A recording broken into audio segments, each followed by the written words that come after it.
هنبدأ ان شاء الله في يونت 2.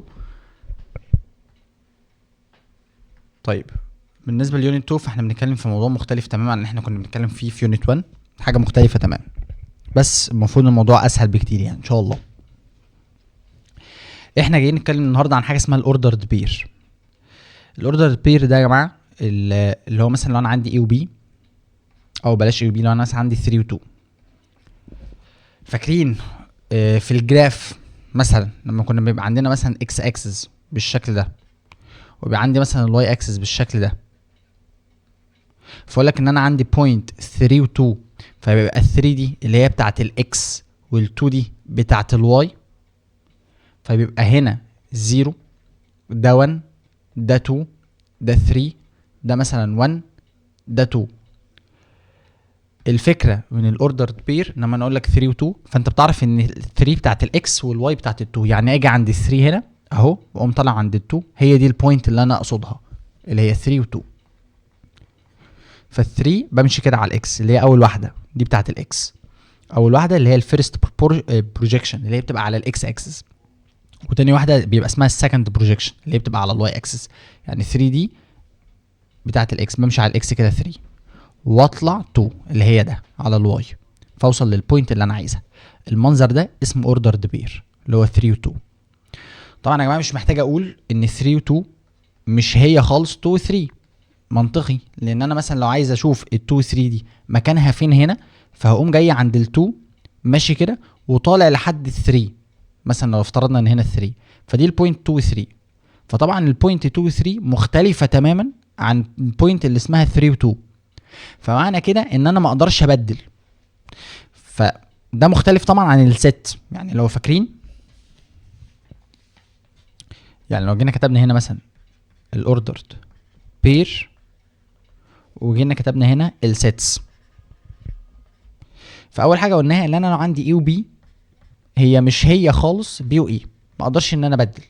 بس السيتس انت تقدر تبدل، يعني الست اللي اسمها اي وبي هي الست اللي اسمها بي واي، دي هي دي. ده بالنسبه للسيتس. طيب تاني حاجه في الاوردر بير انت ينفع تقول ان انت عندك 3 و 3، ينفع جدا. يعني ايه 3 و 3؟ لما اجي ارسمها فانا همشي على الاكس 3 لحد ما اوصل لل 3، وهطلع على الواي 3 لحد ما اوصل لل 3، فيبقى البوينت بتاعتي هنا 3 و 3، مفيش مشكله، ده عادي. طيب بالنسبه للست، هل ينفع اقول ست بتتكون من 3 و 3؟ لا طبعا، لان احنا من اساسيات السيتس ان انا ما ينفعش اكرر اي رقم جوه، فمفيش حاجه اسمها ست بتتكون من 3 و 3، مفيش حاجه اسمها كده، هي 3 بس، ما بكررش الارقام. طيب اخر حاجه مثلا عايزين نقولها ان انا عندي حاجه اسمها هنا الامتي ست، الست الفاضيه اللي هي بيتقال عليها الفاي، دي ست فاضيه ما فيهاش اي حاجه. ويا جماعه الزيرو مش ست فاضيه، الزيرو ده رقم، يعني دي ست فيها رقم اللي هو الزيرو، لكن دي ست فاضيه اللي هي الفاي. طيب الاوردرد بير، هل انا عندي حاجه اسمها اوردرد بير فاضي؟ لا طبعا مفيش حاجه اسمها اوردرد بير فاضي.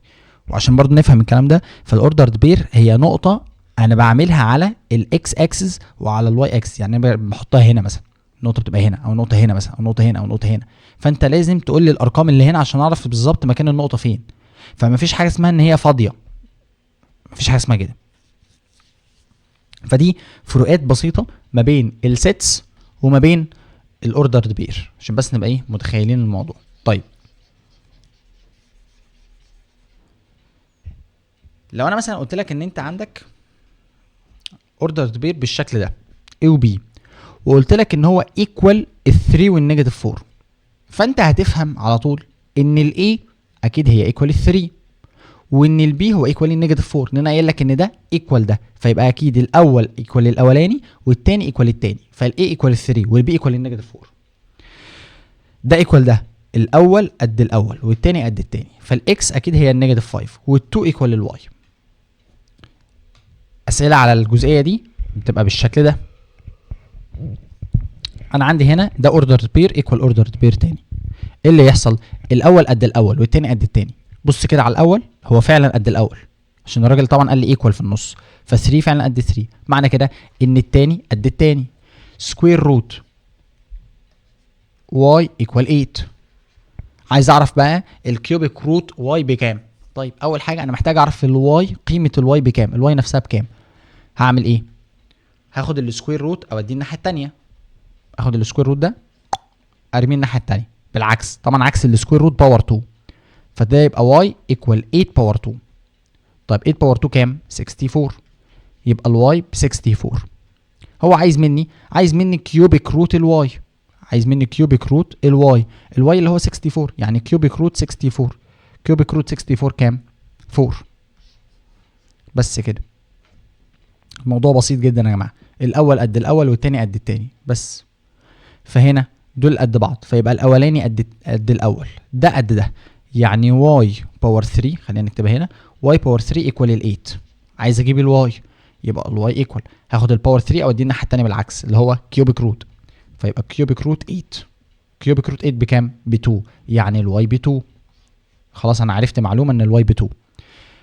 ندخل بقى على حاجه ثانيه، الثاني قد الثاني، يبقى اكس بلس واي ايكوال 2. اكس بلس واي ايكوال 2. الواي بكام؟ الواي ب 2، يعني اقدر اشيل الواي واكتب مكانها 2، فيبقى اكس ايكوال 2 ماينس 2 اللي هي 0، اكس ايكوال 0. عايز مني ايه؟ عايز مني الاكس، الاكس ب 0.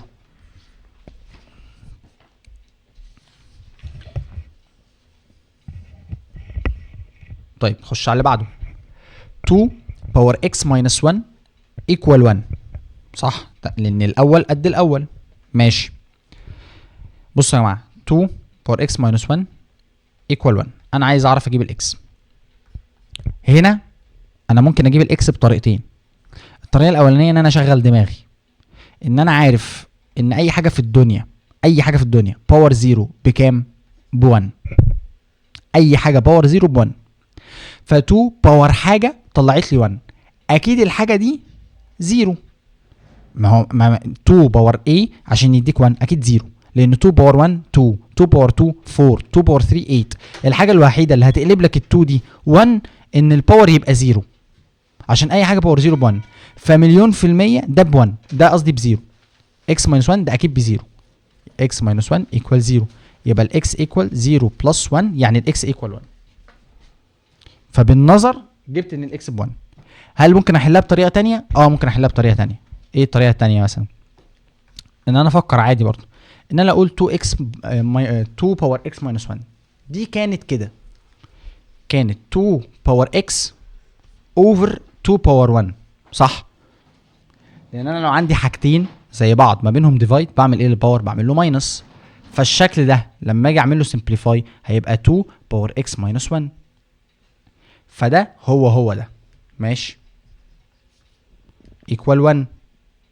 1 طبعا كان اوفر 1، 2 باور 1 اللي هي 2، اعمل كروس مالتيبليكيشن ده باي ده وده باي ده، 2 باور اكس باي 1 ادي 2 باور اكس، 1 باي 2 اللي هي 2. الاكس بكام؟ 2 باور كام يديك 2؟ 2 باور 1، فاكيد الاكس ب 1 اهي.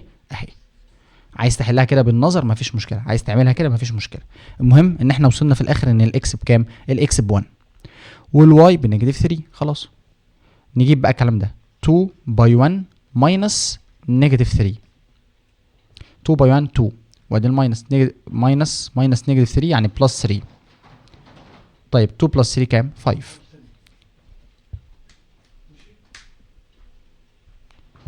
نخش على اللي بعده، 48 و 2y ايكوال x باور 2 ماينس 1 و 4. الاول قد الاول والتاني قد التاني، ماشي. يبقى ال 48 ايكوال x باور 2 ماينس 1، 48 ايكوال x باور 2 ماينس 1. لو كتبناها مثلا بالترتيب كده x باور 2 ماينس 1 ايكوال 48 عشان تبقى اسهل، هاخد ال1 اوديه الناحيه التانيه بالعكس، فيبقى x باور 2 ايكوال 48 بلس 1، يعني x باور 2 ايكوال 49، يعني الاكس ايكوال سكوير روت 49، يعني الاكس تطلع معاك بكام؟ بوزيتيف اور نيجاتيف 7. الحته دي بتنسوها، حته البوزيتيف والنيجاتيف، سكوير روت يجيب لك بوزيتيف والنيجاتيف، محدش يقول ايكوال 7، غلط، هي ايكوال بوزيتيف اور نيجاتيف 7، يعني الاكس يا ب 7 يا بنيجاتيف 7. كده انا جبت الاكس، محتاج اجيب الواي، 2y ايكوال 4، 2y ايكوال 4، يبقى الواي ايكوال 4 ديفايدد 2، يعني الواي ايكوال 2. جبت الواي ب 2. عايز مني ايه؟ عايز اكس باي واي، ماشي، عايز الاكس باي واي بوزيتيف اور نيجاتيف 7. الاكس بوزيتيف اور نيجاتيف 7 ملتبلاي الواي اللي هي 2 باي 7 14. بس الفكره يا جماعه ان هي بوزيتيف اور نيجاتيف 14. انت كده كده عارف خلاص ان 2 باي 7 هتبقى 14، بس عشان ال 7 بوزيتيف اور نيجاتيف انت ما تعرفش هي بوزيتيف ولا نيجاتيف، فبرضه ما تعرفش الاجابه هتطلع بوزيتيف ولا نيجاتيف، فيبقى الاجابه بوزيتيف اور نيجاتيف 14. فين؟ اهي الحته دي مهمه، وحته الباور دي برضه مهمه. طيب دلوقتي نقدر نخش في اللي احنا جايين نتكلم فيه.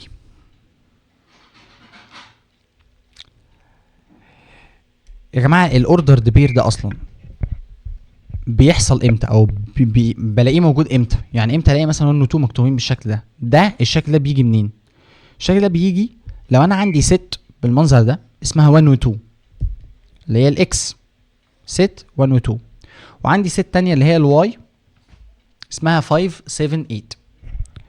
انا همسك الست اللي اسمها اكس، نركز في الكلام، همسك الست اللي اسمها اكس هعملها ملتبلاي الست اللي اسمها واي، ونخلي بالنا ان الست اللي اسمها اكس ملتبلاي الواي مش هي الواي ملتبلاي الاكس، دي حاجه ودي حاجه، فركز انا كاتب مين الاول. فمثلا انا لو انا هعمل الاكس ملتبلاي الواي، فالاكس عباره عن ال1 وال2، ادي الست اللي اسمها 1 و2 اهي 1 و2، والواي الست اللي اسمها 5 و7 و8 ادي 5 و7 و8، كانك بتفك براكت بالظبط. فلما اجي اعمل الملتبليكيشن ما بين التو سيتس دول، انا بمسك ال1 اعمل له ملتبلاي ال5 ملتبلاي 7 ملتبلاي ال8، بعد كده امسك ال2 اعملها ملتبلاي ال5 ملتبلاي 7 ملتبلاي ال8، كانك بتفك براكت بالظبط.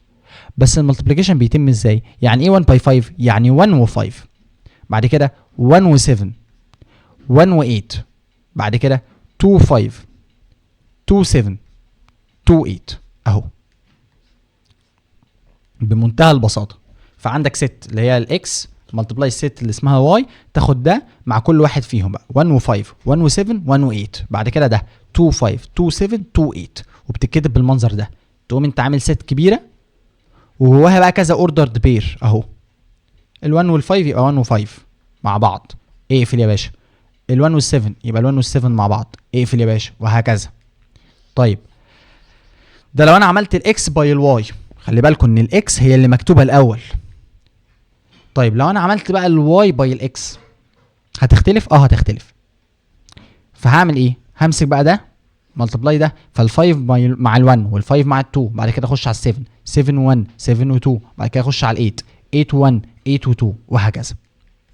هما الاثنين في الاخر هيطلعوا لك نفس العدد، يعني بص دول 1 2 3 4 5 6، دول برضه هيطلعوا لك 6 بس حاجات مختلفه. يعني حاجات مختلفه، يعني بص هنا 1 و5 ده هيطلع لك 5 و1، لانك انا عملت ال1 باي ال5 الاول فبقت 1 و5 اهي. هنا عملت ال5 باي ال1 الاول فبقت 5 و1، طبعا دي مش هي دي، فعشان كده بتفرق انت كاتب مين الاول. هي دي الفكره. طيب دول يعني ده وده هم اول حاجه، بس الفكره في طريقه الملتبليكيشن اللي انت بتعمله. فانت عندك الطريقه الاولانيه اللي هي الكارتيزيان برودكت، دي كده اسمها الكارتيزيان برودكت، اللي هي عباره عن ايه؟ ان الست ملتبلاي ست، ان انت تحلها بالطريقه دي، تفتح ست كبيره وده مع ده وده مع ده وده مع ده وهكذا. الطريقه دي اسمها الكارتيزيان برودكت. طيب في طريقه ثانيه اسمها الارو دايجرام. هل مهم ان انت تبقى حافظ الاسامي بتاعتهم؟ مهم، لان ساعات الراجل بيجيب لك في السؤال كده يقول لك اعمل لي الاكس باي الواي بطريقه الارو دايجرام، هو عايز الطريقه دي، وكل طريقه يا جماعه اسهل من الطريقه اللي قبليها. فطريقه الارو دايجرام بتبقى عباره عن ايه؟ بكل بساطه انت عندك الاكس، انت عايز تعمل الاكس باي الواي صح؟ عايز اعمل اكس باي، او خلينا نكتبها هنا ماشي، عايز اعمل اكس باي الواي مفيش مشكله، والاكس عباره عن 1 و2 ماشي، والواي عباره عن 5 و7 و8 مفيش مشكله. ايه طريقه بقى الارو دايجرام؟ هتعمل اكس باي واي، فتكتب الاكس الاول هنا وتكتب الواي هنا، اكتب الست بتاعت الاكس 1 و2 اكتبهم تحت بعض، ادي ال1 وادي ال2، والواي اكتبهم تحت بعض، ادي ال5 ادي ال7 ادي ال8. ماشي، ممكن تحطهم كده مع بعض كده في سيركل مثلا. بس انت عايز تعمل ايه؟ عايز تعمل لهم ملتبلاي. فبعمل ايه؟ بقوم قايل ال1 مع ال5، ال1 مع ال7، ال1 مع ال8. بعد كده ال2 مع ال5، ال2 مع ال7، ال2 مع ال8. بس ونكتب الشكل ده، او هو ده كده الاجابه. انت مش هتكتب حاجه تاني، يعني انت كده وصلت للاجابه خلاص. انت ترسم له المنظر ده، الراجل هيفهم ايه؟ ان انت خدت ال1 مره مع ال5 ومره مع ال7 ومره مع ال8، بعد كده ال2 مره مع ال5 مره مع ال7 مره مع ال8. هي الكارتيزيان برودكت اللي هي كانت كده، كانت ست كبيره وجواها بقى 1 و5 1 و7 1 و8 2 و5 2 و7 واخر حاجه 2 و 2 8. فدي هي دي يا جماعه. انا عادي مثلا لو جالي حاجه زي كده ارجعها للشكل الاصلي بتاعها عادي؟ لو جالك حاجه زي دي ترجع للشكل الاصلي اه ماشي، المشكله بس انت مش هتستفيد حاجه.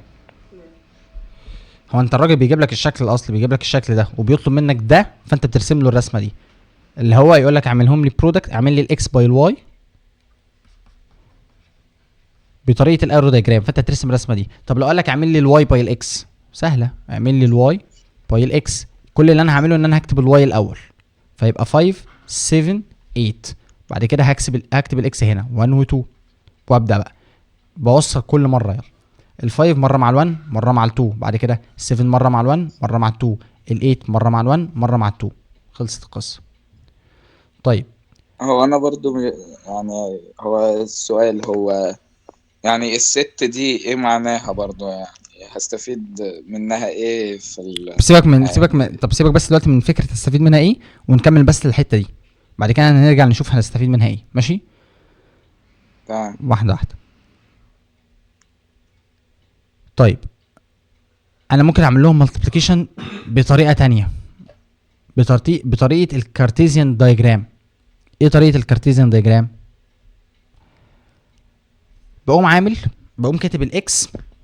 انا عارف دايما يا جماعه ان ده بيبقى الاكس اكسس وده بيبقى الواي اكسس. ماشي، ففعلا بقوم كاتب هنا الاكس اكس والواي اكس واكتب الارقام بتاعت الاكس. طيب هل شرط ان انا اكتب الاكس هنا والواي هنا، ولا ممكن عادي اكتب الواي هنا والاكس هنا؟ ممكن عادي اكتب الواي هنا والاكس هنا. انا بكتب يا جماعه تحت الحاجه اللي مكتوبه الاول، يعني الراجل عايز نعمل الاكس باي الواي، اللي مكتوب الاول هو الاكس فده اللي يتكتب تحت. طب الراجل عايز مني الواي باي الاكس، اللي مكتوب الاول الواي فهو اللي يتكتب تحت. طيب بكتب الست بتاعت الاكس عباره عن ايه؟ 1 و 2، اقوم كاتب مثلا 1 وكاتب هنا 2. الواي عباره عن ايه؟ 5 7 8، اقوم كاتب هنا 5 7 8. اعمل ايه؟ اعمل خطوط كده من 5 هنا كده كده، واقوم طالع من ال1 بخطوط كده كده كده. بس انا خلصت السؤال. ليه؟ بص كده، ادي دي 1 و5، دي 1 و7، دي 1 و8، دي 2 5 2 7 2 8 اللي انت اصلا طلعتهم هنا. طب عايز الواي باي الاكس، الفكره ان الواي هو اللي هيتكتب هنا اللي هو 5 7 8 والاكس 1 2. هعمل ده كده واعمل ده كده واقوم طالع بده كده خط، وطالع بده كده وطالع بده كده. سيبهم بالشكل ده. بس انت كده حليت. ادي عندك 5 1 5 2 7 1 7 2 8 1 8 2. بس يعني انا اول ما اعملها كده بس مش هعمل ايكوال حاجة تانية لا انت فوق. كده خلصت حليت السؤال. تمام. هو عايز الرسمه دي، ما هو الراجل هيفهم من الرسمه دي ان 5 1 5 2 7 1 7 2 8 1 8 2. الراجل هيفهم خلاص بمجرد ان هو شاف الرسمه دي. طبعا يا جماعه طبيعي ان الراجل لو ما طلبش مني طريقه اي حاجه فالطبيعي ان انا بحل بدي 1 و5 1 و7 1 و8 2 5 2 7 2 8. الراجل ممكن يطلب منك طريقه معينه، فانت لازم تبقى عارف اسامي كل طريقه. دي الكارتيزيان برودكت، دي الارو دايجرام، ودي الكارديزيان دايجرام. الفكره اللي بيتكتب تحت هو اللي مكتوب الاول، هتلاقي تحت الفيرست بروجيكشن اللي هو اللي اتكتب الاول. طيب نيجي بقى لحته مهمه، بيقول لك الان في x باي y ايكوال ان اكس ملتبلاي ان واي. يعني ايه الكلام ده يا جماعه؟ يعني ان انا النهارده انا عندي الاكس فيها 1 و 2، لو طلبت منك الان بتاعت الاكس ده معناه ايه؟ يعني ايه الان بتاعت الاكس؟ يعني عدد الارقام اللي موجوده في السيت بتاعت اكس. فالان بتاعت اكس هنا كام؟ 2. عدد الارقام اللي موجوده في السيت بتاعت الاكس 2، ادي ال1 وادي ال2. طيب لو طلبت منك الان بتاعت الواي، فعدد الارقام اللي موجوده في السيت بتاعت الواي 1 2 3. لو جيت عملت لهم ملتبلاي، اعمل لدول ملتبليكيشن، 2 باي 3 6. عارف ال 6 دي بتاعت ايه؟ دي الان اكس باي واي. يعني لما تمسك الاكس تعملها ملتبلاي الواي هتطلع ست اللي هي دي. عدد الحاجات اللي جوه الست دي 6. بص كده 1 2 3 4 5 6 اهي. طيب الواي باي الاكس نفس الفكره. الان بتاعت الواي كام؟ 3. الان بتاعت الاكس كام؟ 2. 3 باي 2 6. فالفكره يا جماعه ان عشان كده انا قلت لكم في الاول ان عدد دول هو عدد دول، هما الاثنين في الاخر هيطلعوا نفس العدد بس مش نفس الحاجه. وده معنى الكلام ده، ان اكس باي واي ايكوال ان اكس باي ان واي. يعني انت عندك اكس باي الواي، عندك ست اسمها اكس وست اسمها واي، هتعمل لهم ملتبليكيشن. عدد الارقام اللي جوه الاكس مثلا 2، عدد الارقام اللي جوه الواي مثلا 3، اعمل لهم ملتبلاي يطلع 6. ده عدد الست الجديده اللي انت هتعملها، عدد الحاجات اللي موجوده فيها. دي بيجي عليها فكره اسئله، ان هو يقول لك الان اكس باي واي 12 والان باي واي 4، يا ترى عدد الارقام اللي كان جوه الاكس كام؟ فانت تقوم قايل له 3 وهكذا. هنشوف برضو الافكار دي، فدي مهمه. طيب لو جينا بس بصينا سؤال على الحته دي، بيقول لك اعمل لي الاكس باي الواي وهنكتبها في شكل الكارتيزيان دايجرام. كارتيزيان دايجرام اللي هو ده، وده سهل جدا. كل اللي انا هعمله ان انا هشوف انت كاتب مين الاول. انت كاتب الاول الاكس باي الواي، كاتب الاول الاكس، تمام، يبقى الاكس يتكتب هنا والواي يتكتب هنا. الاكس مين؟ ام وان، ماليش دعوه، مكتوب بقى هنا ام ان، مكتوب 1 و2 مش مهم، يكتب اللي يكتبه. كاتب ام وان يا عم، ادي ام وادي ان. طب الواي كاتب فيها مين؟ 3 5 7، ادي 3 ادي ال 5 ادي ال 7. اعمل ايه؟ اقوم عامل خطوط كده كده وكده وكده، وطالع من ده كده وطالع من ده كده، بس كده. ادي دي البوينتس اللي هو عايزها، ام و3 ام 5 ام 7، ان و3 ان و5 ان و7. طيب قال لي انا عايز الواي باي الاكس، مش اكس باي واي، لا واي باي اكس، وهاتها لي بالارو دايجرام. الارو دايجرام اللي هو ده، ماشي، موضوع سهل.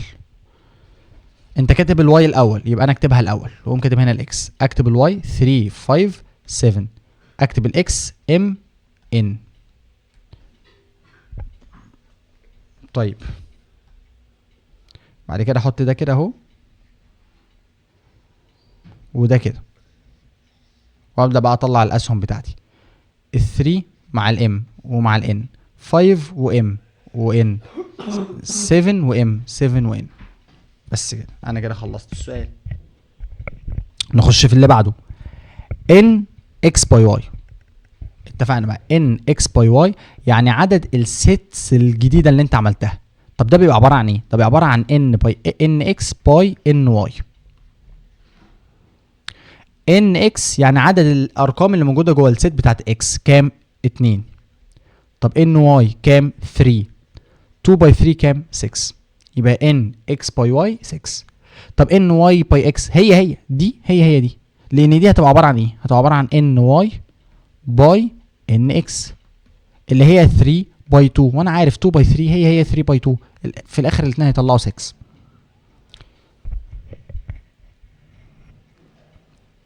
ماشي.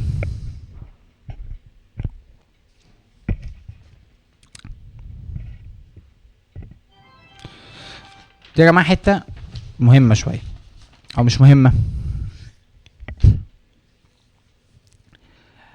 لو انا عندي ست اسمها اكس فيها مثلا 1 و 2، وست اسمها واي ايكوال 5، يعني ست فاضيه مفيهاش اي حاجه، وعملت الاكس باي الواي، الاجابه هتطلع ايه؟ الاجابه يا جماعه هتطلع 5.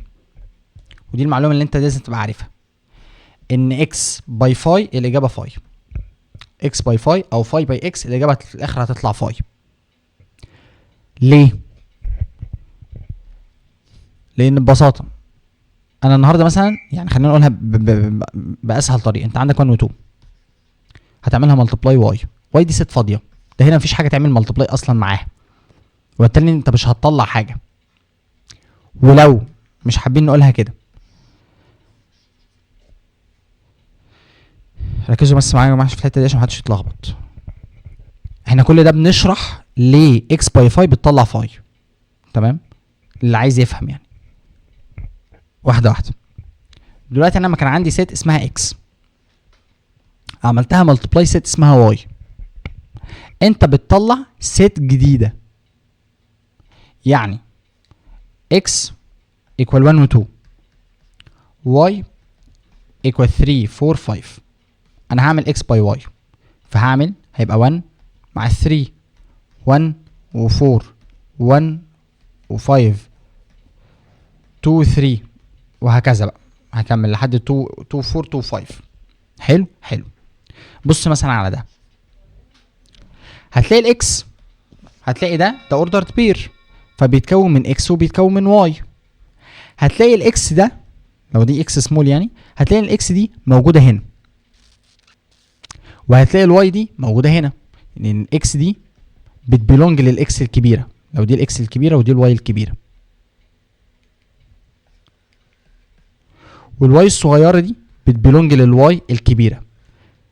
وبالعقل انا بعمل 1 باي 3، خدت ال1 اصلا من الاكس وخدت ال3 دي من الواي، فاكيد ال1 دي بتبلونج لهنا، يعني هي اصلها كان هنا، والواي ده بيبلونج لهنا اصله كان هنا. ده معنى الكلمه دي، معنى الكلام ده. فلو انا جيت طبقت الكلام ده هنا x باي 5 هعمل ايه؟ هيبقى كانه كده x equal 5، هعمل مثلا x باي y هيبقى equal، هقوم مثلا 1 و 5 مثلا، مفيش حاجه اسمها كده طبعا بس هنقول كده، يعني ال1 مع الفاي وال2 مع الفاي. ده معناه ايه؟ ده معناه ان انت خدت ال1 ده من هنا، يعني ال1 بيبلونج للاكس، ال1 موجود جوه الاكس، وخدت الفاي من هنا من الواي، يعني الفاي بيبلونج للواي. وده طبعا هبل، لان الفاي هي حاجه فاضيه ما بتبلونجش لحاجه، مش موجوده جوه حاجه، لان هي فراغ اصلا. فده السبب اللي بيخلي انك لو عملت اي ست ملتبلاي الفاي هطلع فاي. الكلام اللي انا قلته ده عشان اشرح لك ان اي ست باي فاي تديك فاي بس، فهو ملوش اي لازمه يعني لو انت اكتفيت بالمعلومه خلاص.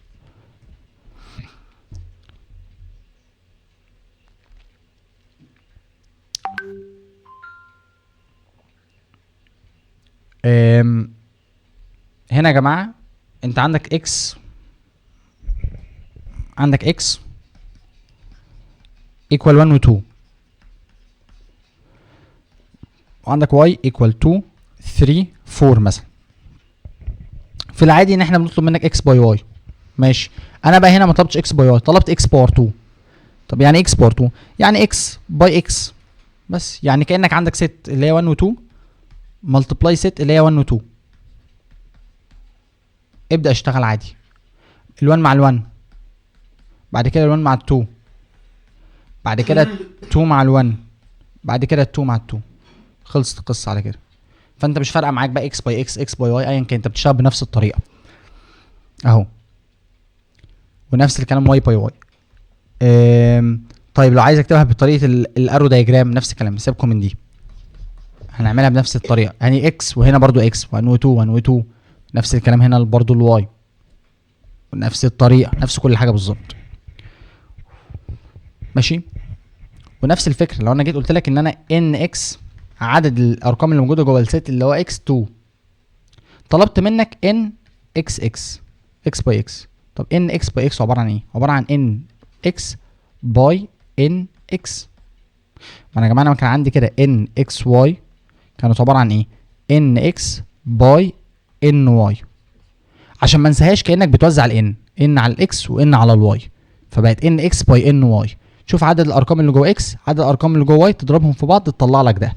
فهنا نفس الفكره، ان اكس باي اكس اكنك بتوزع الان، يبقى ان اكس باي ان اكس. طب ان اكس كام؟ 2. ان اكس كام؟ 2. 2 باي 2 كام؟ 4. عدد الارقام اللي جوه اكس كان 2 بس، او تمسك 2 تعملها باور 2 على طول فتطلع معاك 4 ايا كان يعني. طيب نحل شويه على الكلام ده. عندي الاكس 2 و 3 و 4 وعندي الواي A و B. عايز مني الكلام ده، الراجل ما حددليش اي طريقه، فهحل بالحاجه الاسهل بالنسبه لي اللي هي اول حاجه خالص اكس باي اكس. ماشي. عايز الاكس ملتبلاي الاكس ملتبلاي نفسها، هكتب الست الاولانيه اللي هي اكس 2 و 3 و 4 ملتبلاي، هكتب الست الثانيه اللي هي برضو اكس 2 و 3 و 4 وابدا اشتغل.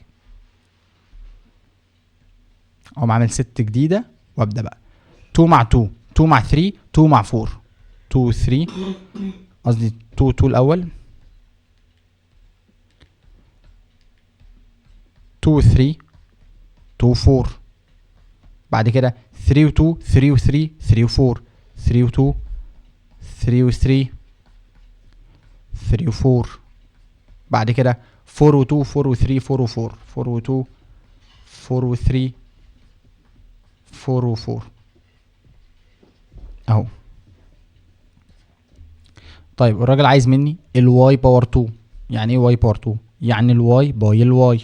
هكتب الست الاولانيه اللي هي واي A و B باي، هكتب الست التانية اللي هي برضو واي A و B. ابدا اشتغل بقى A و A A و B B و A B و B. عايز ان اكس باور 2 ان اكس باور 2 اللي هي ان اكس باي اكس. دي هي دي اللي هو يا جماعه ان اكس باي ان اكس. يعني شوف من اخر الاكس جواها كام رقم؟ جواها 3 يبقى 3 باي 3 اللي هي 9، او على طول ان اكس باور 2 شوف الاكس فيها كام رقم؟ 3 يبقى 3 باور 2 كام؟ 9 بس. موضوع بسيط.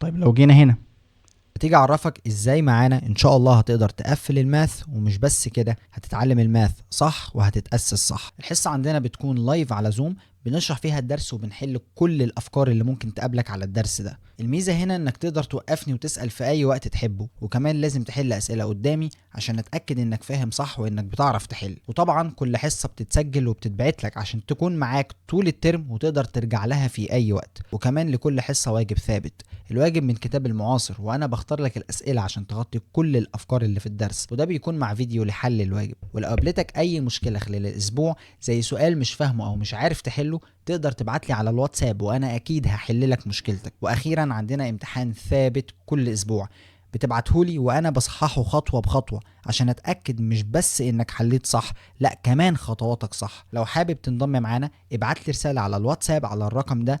ودلوقتي يلا نكمل الفيديو.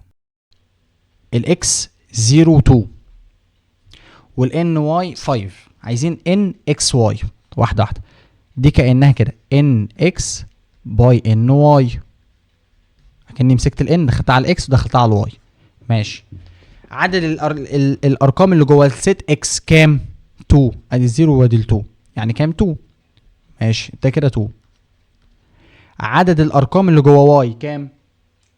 5. الراجل اصلا ادهاني قال لي ان واي ب 5. 2 باي 5 كام؟ 10. خلصت القصه على كده. هنا نفس الكلام ان اكس باي واي، يعني ان اكس باي واي ايكوال ان اكس باي ان واي. ماشي. الراجل بيقول لي ان ده ب 8 ايكوال ان اكس بكام؟ معرفش. باي ان واي بكام؟ ب 4.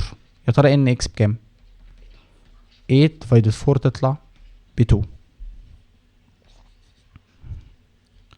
الراجل بيقول لي ان اكس باور 2 ايكوال 9 وان واي باور 2 ايكوال 16. طب من هنا يا جماعه ان اكس باور 2 ايكوال 9 يعني ان اكس بكام؟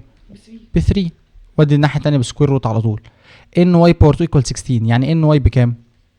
ب 4.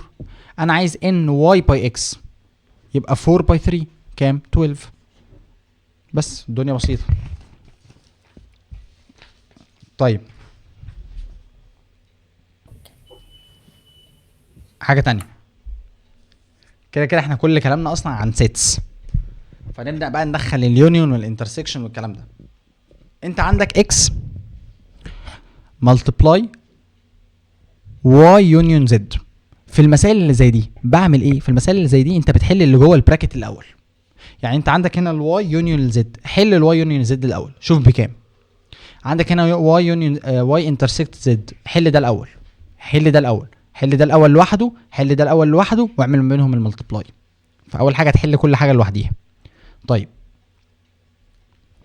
نبدا نحل ده لوحده، الواي يونيون الزد. طبعا يا جماعه اليونيون انت بتحط كل حاجه على بعض من غير ما بتكرر. فواي يونيون زد هكتب الواي زي ما هي 3 5 7 واحط عليها الزد. ال5 هكتبها لا عشان هي مكتوبه قبل كده. ال7 هكتبها لا عشان هي مكتوبه قبل كده. ال9 هكتبها هكتبها. انا حطيت كله على بعضه. ابدا بقى اشوف الراجل عايز مني ايه. عايز مني اكس باي واي يونيون زد. الاكس اللي هي 1 و 3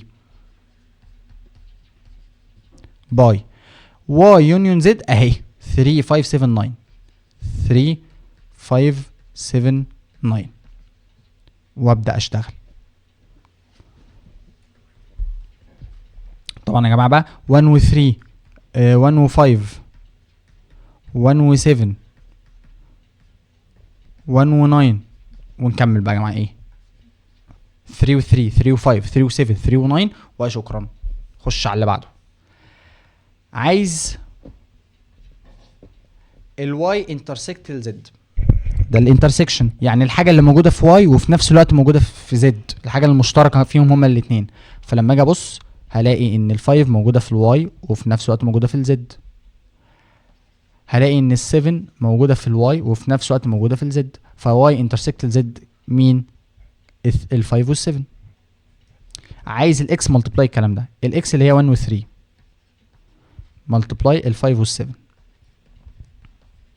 ايكوال ادي ست جديده 1 و 5 1 و 7. كمل بقى يا باشا.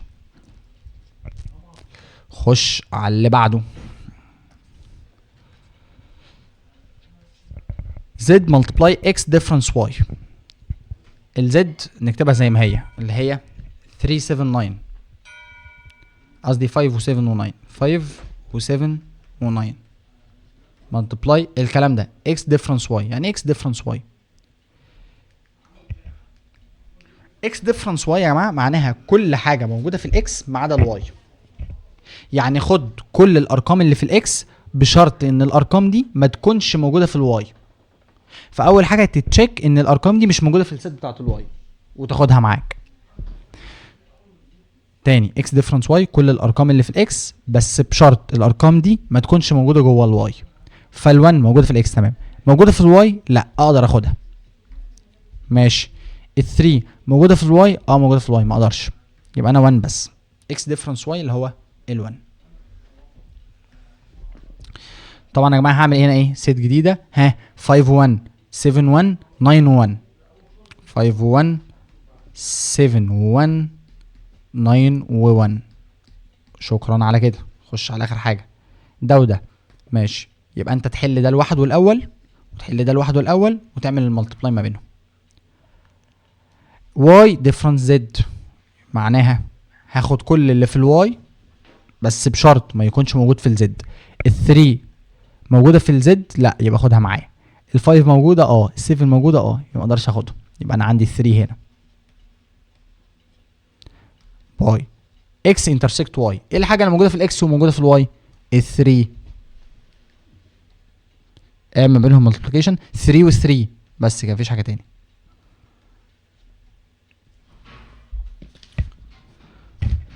طيب اخر حاجه عايزين نتكلم عنها بس دلوقتي،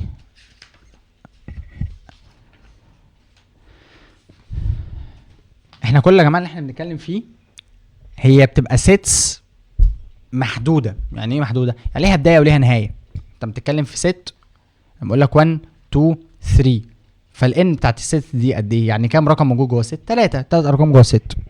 طيب افكس بقى الكلام ده او شيل الكلام ده خالص. لو انا قلت لك الست اللي هي اسمها زد اللي هي الانتجرز، فدي كل الارقام النيجاتيف الزيرو، كل الارقام البوزيتيف، فدي ست ما بتخلصش، دي ست ما بتخلصش. طيب الفكره بقى ان انا لو مسكت ست اللي هي الانتجر دي عملتها ملتبلاي ست تانية اللي هي الانتجر، الارقام اللي هتطلع اكيد هتبقى في الزد. يعني الزد ارقام ما فيهاش فراكشن، فانا لو مسكت الست دي عملتها ملتبلاي الست دي، هل هطلع ست فيها فراكشن؟ اكيد لا، اكيد الست اللي هتطلع هتبقى زي دول. فمثلا لو جينا نفهم الكلام ده اكتر، انا بقول لك ان انا عملت الست اللي هي اسمها ان اللي هي الناتشورال نمبرز ملتبلاي الست اللي اسمها ان اللي هي الناتشورال نمبرز، اللي هيطلع اكيد هيبقى جوه الان. طيب لو جينا نفتكر مع بعض الان والزد والكيو والار، لو جينا نفتكرهم الان والزد والكيو والار، الان كان فيها كل الارقام، كان فيها قصدي الزيرو وكل الارقام البوزيتيف، بس ما كانش فيها لا فراكشن. طبعا يا جماعه ما فيهاش فراكشن يعني ما فيهاش ديسيمال، يعني ما فيهاش برسنتج مثلا، الثلاثه دول نفس الحاجه مش موجوده، هو زيرو بوزيتيف وشكرا على كده. طب الزد كانت نيجاتيف وزيرو وبوزيتيف، وبرضه بنفس الفكره ما كانش فيها فراكشن، ما فيهاش فراكشن يعني ما فيهاش ديسيمال، يعني ما فيهاش برسنتج، ما فيهاش الكلام ده، كل ده مش موجود. طيب الكيو كان فيها نيجاتيف وزيرو وبوزيتيف، وكان فيها فراكشن عادي، وكان فيها ديسيمال عادي، كان فيها الارقام، كان فيها البرسنتج عادي، بس دي كان الراشونال نمبر. كان في نوعيه تانية من الارقام اللي هي الايراشونال نمبر، لو انتوا فاكرينها زي مثلا 3.14 مش عارف ايه، لو لقيت ارقام كتير بتتكرر بعد الديسيمال فده يبقى رقم ايراشونال. لو عندك سكوير روت ما بتعرفش تحله، سكوير روت 7 ما ده هيطلع لك رقم فيه ديسيمال كتير، فده برضو ايراشونال. فالار هي اللي فيها بقى كل حاجه، الراشونال والايراشونال، يعني كده كده اي رقم في الدنيا هو موجود جوه الار، اي رقم في الدنيا موجود جوه الار، نيجاتيف بقى زيرو بوزيتيف فراكشن راشونال ايراشونال اي حاجه. فعشان كده انت لما تلاقي اي رقم هو كده كده موجود في الار، ما تراجعش ايه، ما تراجعش وراه، 100% موجود في الار. طبعا يا جماعه انا قلت اي رقم 3 اوفر 0 ده مش رقم، مفيش فراكشن تحت زيرو. سكوير روت نيجاتيف 4 ده مش رقم، مفيش سكوير روت تحتيه رقم نيجاتيف. نرجع بقى لهنا، ان باي ان اكيد هطلع ان، مين في دول يا ترى يبقى الاجابه؟ هل نيجاتيف 1 و5؟ اكيد لا. ليه؟ لان ده مش تبع الان، ده رقم نيجاتيف. هل هاف و3؟ ده فراكشن. هل نيجاتيف 12 و8؟ لا ده ديسيمال، نيجاتيف 12 هيطلع لك رقم ديسيمال. هل ده سكوير روت 16 4، سكوير روت 9 3، هو ده. طب هنا زد باي زد اكيد هيطلع لك حاجه اوردرد بير موجود في الزد لازم، فبسم الله الرحمن الرحيم ما ينفعش يبقى فراكشن. ماشي، الزد ارقام نيجاتيف وزيرو بوزيتيف، هل ينفع يبقى ده؟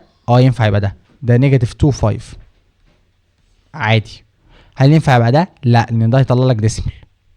هل ينفع يبقى ده؟ لا، لان ال8 دي هتطلع لك ديسيمال. طيب هنا يا ترى ده 3 و4 وسكوير روت 7، يا ترى ده ناتج عن انهي اتنين؟ خلي بالك سكوير روت 7 دي عباره عن ايه؟ دي عباره عن 2.6457، ده ديسيمال، وبعد الديسيمال ارقام مش بتتكرر، ده ايه الراشونال. تمام، فمحدش يقول لي الكيو باي الكيو، لا، فهي ار في ار، كده كده اي حاجه موجوده في الار باي الار. طيب الكيو باي الكيو، تعالوا هنا، نيجاتيف 3 اوفر 2 اللي هي نيجاتيف 1.5، 1 اوفر 4 اللي هي 0.25. ده ينفع؟ ينفع. هو ده مش irrational؟ لا مش irrational. irrational اللي هو بيبقى ارقام كتير بعد الديسمال والارقام دي مش بتتكرر. انما لو رقم واحد بعد الديسمال او رقمين او كده عادي، ده رقم راشونال عادي. تمام. طب ده لا، ده مش من الكيو، لان ده هيطلع معاك رقم irrational، هيطلع معاك 1 اوفر 3 و 0.3 وال 1 3 هتطلع صح. ده بيقول لك doesn't belong، لان ده يا جماعه هيطلع معاك 0.33333، ولو عندك رقم كتير بيتكرر بعد الديسمال فده راشونال عادي. هنا سكوير روت 12 هي دي بقى المشكله، لان سكوير روت 12 هتطلع معاك 3.4641، ده رقم irrational، فده doesn't belong اكيد للكيو باي الكيو. ده طبعا يا جماعه كيوبيك روت 27 3 وكيوبيك روت ال 1 اوفر 8 1 اوفر 2، فدول عادي. طيب نكمل يا جماعه. هنبدا نتكلم عن الريليشن بين التو سيتس. ايه بقى القصه دي؟ قبل ما نتكلم في الحته دي، احنا قلنا ان انا مثلا كان عندي الاكس 1 و 2 مثلا، كان عندي الواي 3 و 4 مثلا، فكنا بنجيب الاكس باي الواي اللي هو 1 و 2، 1 قصدي و 3، بعد كده 1 و 4، بعد كده 2 و 3، بعد كده 2 و 4 وهكذا. فانت عبد الرحمن سألتني قلت لي ايه الفايدة من ده اصلا، يعني احنا بنعمل ده ليه؟ اجابة السؤال ده المفروض ان احنا نفهمها هنا في حتة الريليشنز. احنا بنعمل ده عشان نطلع ريليشن ما بين الاكس وما بين الواي، يعني اطلع علاقة اربط بيها الاكس بالواي. عشان تفهم اكتر الجزئية دي، انك تعمل ريليشن تربط ما بين الاكس والواي، انت محتاج تبص للموضوع بنظرة ابعد شوية. يعني ايه؟ يعني ما تبصش على الاكس لمجرد ان هي ارقام 1 و 2، وما تبصش على الواي بمجرد ان هي ارقام 3 و 4، لا، انزل بقى في الحياة على ارض الواقع. الموضوع على ارض الواقع بيطبق بشكل مختلف شوية، انك تربط ريليشن ما بين حاجتين. يعني مثلا الاكس دي لو ادينا مثلا مثال بسيط ما بين عدد الساعات اللي انت بتذاكرها، ماشي، والواي هي درجاتك في الامتحان.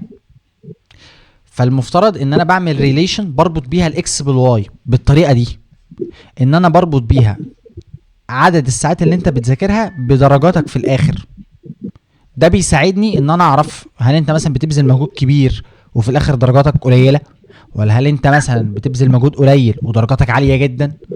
واقدر اشوف برضو احدد انت مثلا ذاكرت 3 ساعات جبت درجه معينه، طب لما ذاكرت 6 ساعات ضعف المده دي ايه اللي حصل في درجاتك، وهكذا. فببدا اشوف ريليشن ما بين حاجتين عشان لما اغير ده اشوف ده هيحصل له ايه، وعشان برضو اقدر ان انا اتوقع لما ده يحصل له تغيير ده هيحصل فيه ايه.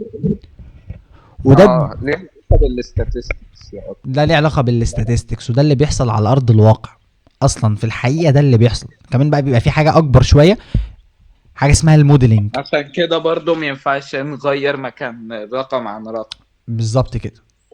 كمان الموضوع برضو بيكبر اكتر بقى من كده بكتير، بيبقى في حاجه اسمها الموديلنج. ايه الموديلنج ده؟ انت اي حاجه في الدنيا اصلا انت بتحاول تحولها لايكويشن او زي ريليشن بالشكل ده، مش بس عشان تربط حاجتين ببعض، ده عشان تتوقع لما ده يتغير ايه اللي هيحصل في ده. وده بيستخدم في كل حاجه، حتى مثلا في العربيات، السيستم بتاع العربيه، سيستم الفرامل بتاع العربيه، لما تدوس فرامل ايه اللي بيحصل في العربيه. انت بتربط حاجتين بس الموضوع ده اكبر من ده بكتير طبعا، بس انت بتربط حاجتين ببعض، ان انت مثلا بتتوقع لو حصل كده ايه اللي هيحصل في العربيه او ردة فعل العربيه ايه. فده بيساعدك في انك تبقى متوقع لو السواق عمل كده العربيه ردة فعلها هيبقى ايه. فده بيخليك برضو انك تقلل من الخطوره، عشان مثلا تبقى عارف لو ده عمل كده ردة العربيه هتبقى كده، والرده دي مثلا او ردة العربيه دي مش هتبقى احسن حاجه او مش امن حاجه، فانت محتاج تعدل الموضوع ده. فده بيتعامل والعربيه اصلا بتتصنع، فالموضوع كبير قوي، مش بس اللي هو ارقام وانت ممكن تحس الموضوع اهبل هنا اللي هو 1 و 3 1 و 4، لا الموضوع مش كده خالص. بس ده طبعا ايه، مش هيفرق معاك في حاجه، انت كل اللي مطلوب منك دلوقتي 1 و 3 1 و 4 2 و 3 2 و 4 وخلصت القصه على كده. ايوه. طيب نيجي بقى نتكلم في حته الريليشن شويه مرتبطه بالحاجات اللي احنا كنا بنقولها دلوقتي. بس مثلا انت النهارده عندك اكس وعندك واي. الاكس هي 4 و6، الواي هي 1 و2 و3. فانت عملت الاكس باي الواي فطلعت 4 و1 4 و2 4 و3 6 و1 6 و2 6 و3. الفكره دي بقى من الاسئله ان الراجل هيديك ريليشن معينه، هيقول لك ريليشن في السؤال. يعني ايه هيقول لك ريليشن في السؤال؟ هيقول لك ان الاكس هي دبل الواي. فانت بعد ما تعمل ده، بعد ما تعمل اكس وواي، تبدا تنقي الاكس اللي دبل الواي، ودي اللي تاخدها بس، دي الريليشن اللي انت عايزها. فلما تيجي تبص هنا هتلاقي ان الاكس دبل الواي هنا 4 1. هل الاكس دبل الواي؟ لا، ده 4 وده 1. هنا الاكس دبل الواي ده 4 وده 2. فعلا الاكس ضعف الواي، 2 باي 2 يديك 4، فدي معاك. هنا لا، هنا لا، هنا لا، هنا 3 باي 2 يديك 6، فال6 هي دبل الواي، فدي معاك. فدي نوعيه جديده من الاسئله. الجزء اللي فات او الشغل اللي فات كله انت بيكتفي ان هو بيديك اكس وواي ويقول لك اكس باي واي وانت تجيب له المنظر ده وخلصت على كده. النهارده في خطوه زياده انه يطلب منك ريليشن، برضه موضوع عبيط جدا، اكس دبل الواي. فانت هتنقي للاكس دبل الواي ده وده، تقوم كاتبهم، خلصت القصه على كده. طيب في بقى كام حاجه او كام اسم كده مهم. ايه؟ شايف انت خلصت بعد ما طلعت الريليشن، بعد ما جبت الريليشن بالشكل ده 4 و2 6 و3، الحاجات اللي مكتوبه الاول اللي هي الاكس، اللي هي الاكس ده بيتقال عليها الدومين. الحاجات اللي مكتوبه في الاخر اللي هي الواي دي بيتقال عليها الرينج. فلما تتسال لما عندك الريليشن بالشكل ده 4 و2 6 و3 والراجل يسالك الدومين ايه هو، هتقول له 4 و6. طب الرينج ايه هو؟ 2 و3. فالدومين هو الارقام الاولانيه اللي هو الاكس يعني ال4 وال6. طيب الرينج الارقام الثانيه اللي هي 2 و3، ادي 2 وادي 3. طيب انت وصلت للريليشن دي اللي هي 4 و2 6 و3. الريليشن دي ممكن تكتبها باربع طرق مختلفه. الطريقه الاولانيه ان انت تكتبها كست بالشكل ده. الطريقه الثانيه ان انت تكتب الريليشن في شكل تيبل، تكتب اكس وتكتب واي. خلي بالكم ان انا في الطريقتين دول انا بكتب الريليشن دي، يعني اكتب 4 و2 كده في ست، او اكتبها في تيبل كده اكس وواي 4 و6 مثلا، وهنا 2 و3 اهو، الاكس اهو والواي اهو. الارو دايجرام بالظبط زي اللي احنا قلنا قبل كده، بس بكتب الاكس كلها بقى 4 و6 واكتب الواي كلها 1 و2 و3. بس لما اجي هوصل الحاجات اللي انا عايزها، بس انا عايز ال4 وال2 وال6 وال3، يبقى اوصل ال4 بال2 واوصل ال6 بال3.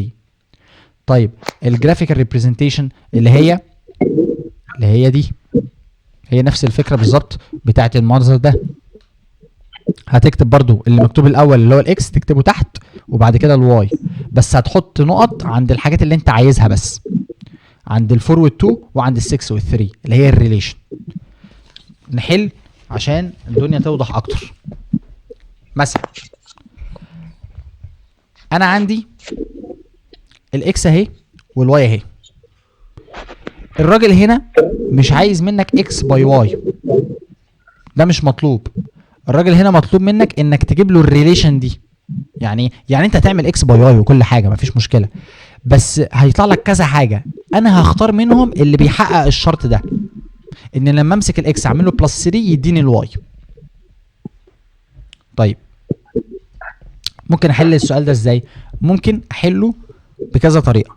اول طريقه انك تجيب الاكس باي الواي، يعني تمسك النيجاتيف 1 باي 2 وباي 3 باي 5 باي 6 0 باي 2 0 باي 3 وهكذا، بس هتكتب حاجات كتيره قوي وتبدا تفلتر بقى، تبدا تطلع الحاجات اللي بتحقق الشرط ده. او انك تشوف الشرط ده من الاول، يعني النيجاتيف 1 انت هتعمل اكس باي واي ماشي. نيجاتيف 1 هتبقى طبعا نيجاتيف 1 و2 نيجاتيف 1 و3 نيجاتيف 1 و5 نيجاتيف 1 و6. دي كل الحاجات اللي ممكن تحصل. مين بقى اللي بيحقق الشرط ده؟ نيجاتيف 1 وكام؟ انت عايز نيجاتيف 1 بلس 3 يديك واي. طب نيجاتيف 1 بلس 3 كام؟ 2. فيبقى نيجاتيف 1 مع 2 هو اللي بيحقق لك الشرط ده. فيبقى اول حاجه عندي النيجاتيف 1. هو في حد يا جماعه عنده دوشه، فلو في حد فاتح المايك يقفله بس معلش. فالنيجاتيف 1 مع ال 2 يبقى نيجاتيف 1 و 2. تمام. هل النيجاتيف 1 ينفع يرتبط باي حاجه تاني؟ لا طبعا، لان نيجاتيف 1 مع ال 3 ما بيحققلكش الشرط ده. نيجاتيف 1 بلس 3 2 مش 3. انت عايز لما تشيل الاكس وتحط الرقم ده يطلع لك الواي. ف0 بلس 3 كام؟ 3. يبقى ال0 وال3 هيحقق لي الريليشن دي. ماشي. بعد كده ال2 شيل اكس حط 2. 2 بلس 3 2 بلس 3 كام؟ 5. يبقى 2 و5. بس كده. يبقى انا كده اخترت او طلعت الريليشن صح، كل الارقام اللي بتحقق الكلام ده. فتاني يا جماعه ده هو اللي احنا قلناه المره اللي فاتت، انت بتعمل اكس باي الواي، بس انت هتطلع حاجات كتيره قوي، انت هتختار منهم كام حاجه بس اللي بتحقق لك الشرط ده. ان لما تمسك الاكس اللي هو الرقم المكتوب الاولاني تعمله بلس 3 يطلع لك الرقم ده. لما تمسك ده بلس 3 يجي لك ده، امسك ده اعمله بلس 3 يطلع لك ده، امسك ده اعمله بلس 3 يطلع لك ده. دي الفكره بكل بساطه. كتبناها باول حاجه اللي هي بطريقه الست. طب عايزين نكتبها بطريقه التيبل، سهله جدا. طريقه التيبل اهي، بقوم عامل تيبل صغير كده، كاتب هنا الاكس كاتب هنا الواي. اكتب بقى الكلام ده نيجاتيف 1 و 2 0 و 3 2 و 5 بس كده.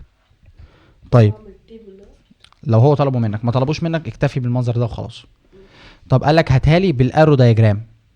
ماشي، احنا بنعمل الاكس باي الواي، ادي الاكس هنا وادي الواي هنا، واكتب دول كده في سيركل هنا واكتب دول كده في سيركل هنا.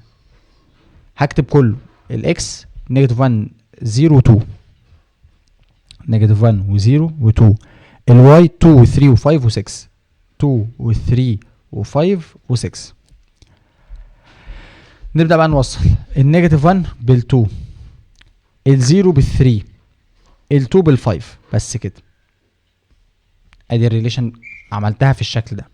طيب هات لي الريليشن جرافيكلي اللي هي بالمنظر ده. بكل بساطة تقوم حاطط هنا الاكس وحاطط هنا الواي، كاتب هنا الارقام بتاعت الاكس النيجاتيف 1 والزيرو وال2، كاتب هنا الارقام بتاعت الواي 2 3 5 6 2 3 5 6. حط نقط عند الحاجات اللي انت عايزها بس. نيجاتيف 1 و2 اهو، 0 و3 اهو، 2 5 اهو، بس كده. بس طبعا يا جماعه المنظر ده المفروض ان هو يتكتب بشكل احسن من كده او انضف من كده، اللي هو كده.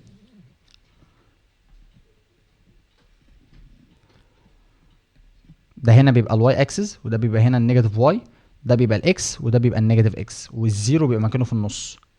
فانت عايز تحط هنا 2 اهي تحط في الحته البوزيتيف، والنيجاتيف 1 يتحط هنا، ودول كلهم بوزيتيف يبقى 2 و3 و5 وهنا 6، وتبدا تحط النقط بتاعتك.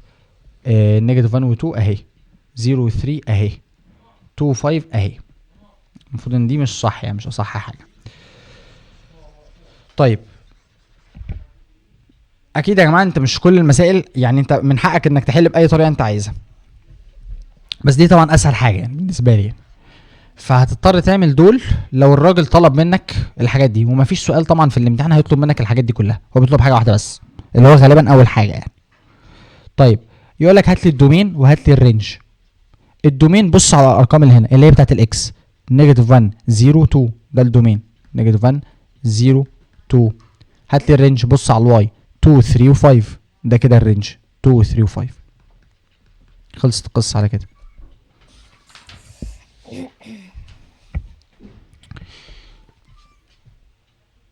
طيب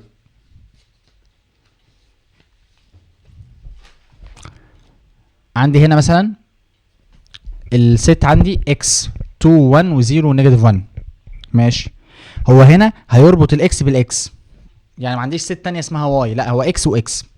فماشي ممكن نكتبهم كده بشكل نظيف. ادي الاكس الاولانيه اللي هي 2 1 0 نيجاتيف 1، وادي الست التانية اللي هي برضو اكس 2 1 0 نيجاتيف 1.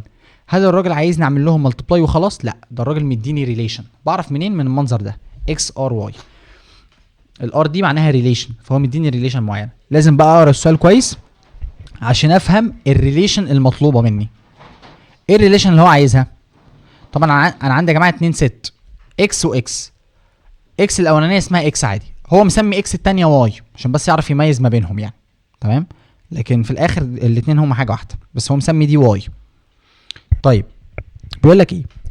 بيقول لك x is the additive inverse of the number y، يعني الرقم اللي هنا يبقى additive inverse للرقم اللي هنا. دي الريليشن اللي انت عايزها.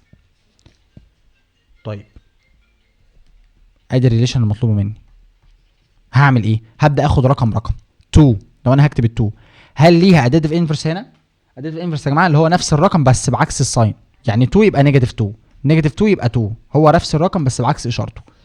فابدا باول رقم ال2، هل ال2 ليها نيجاتيف انفرس هنا؟ هل قصدي ليها اديتيف انفرس هنا؟ هل في هنا نيجاتيف 2؟ لا، يبقى مش عارف اخدها معايا، ما اعرفش اعمل حاجه. ادخل على اللي بعده ال1، هل ال1 ليه اديتيف انفرس هنا؟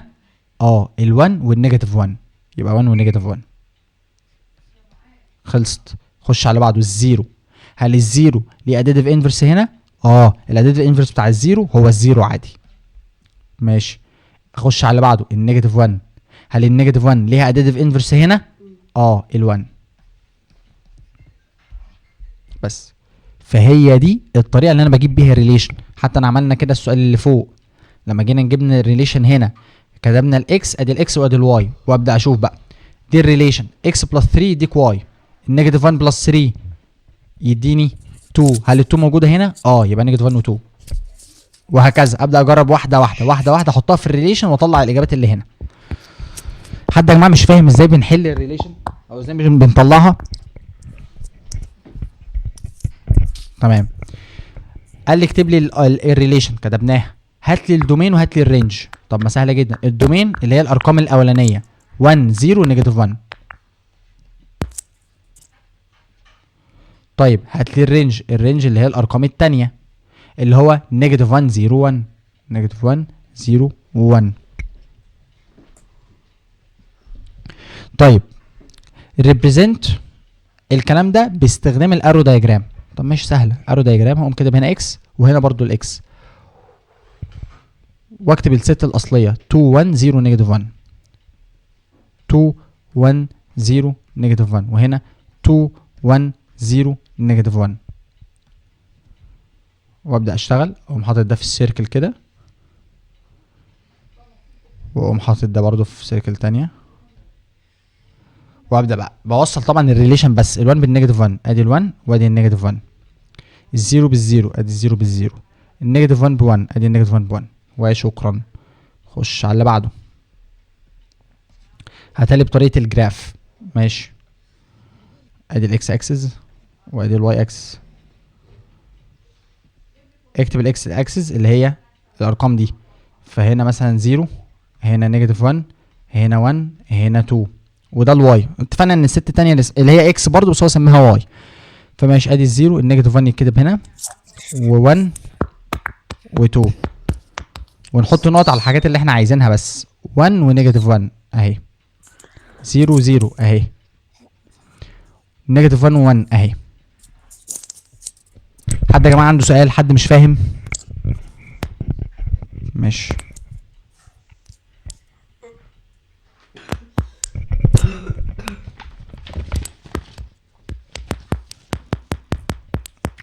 طيب هنا يا جماعه حد اللي فاتح المايك يقفله، اللي فاتح المايك يقفله. طيب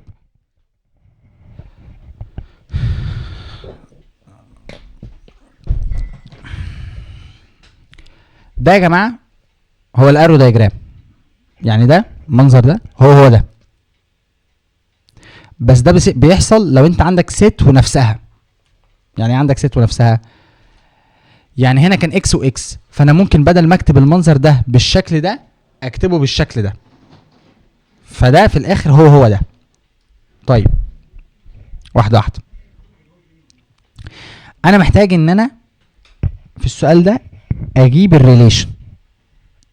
يعني ايه؟ يعني هو كاتب لي، هو اصلا حل السؤال، هو حل السؤال وطلع الريليشن بس طلعها بالشكل ده. عايزني بقى اطلعها له بطريقه الست اللي انا اكتبها له كده يعني. فانا محتاج استنتجها من هنا. هستنتجها ازاي؟ همسك حاجه حاجه، همسك كل رقم واشوف الاسهم اللي طالعه منه. فال1 طالع منه سهم للفور، وطالع منه سهم للايه؟ لل3. يبقى معناها ان انا عندي 1 و3 1 و4، 1 و3 1 و4. بص ممكن اشطب على ده كده، السهم اللي طالع من 1 والسهم اللي طالع من 1. بعد كده اخش على الرقم اللي بعده اللي هو ال2. ايه الاسهم اللي خارجه من ال2؟ 2 و3 و2 2. ماشي، 2 و 3 و2 2.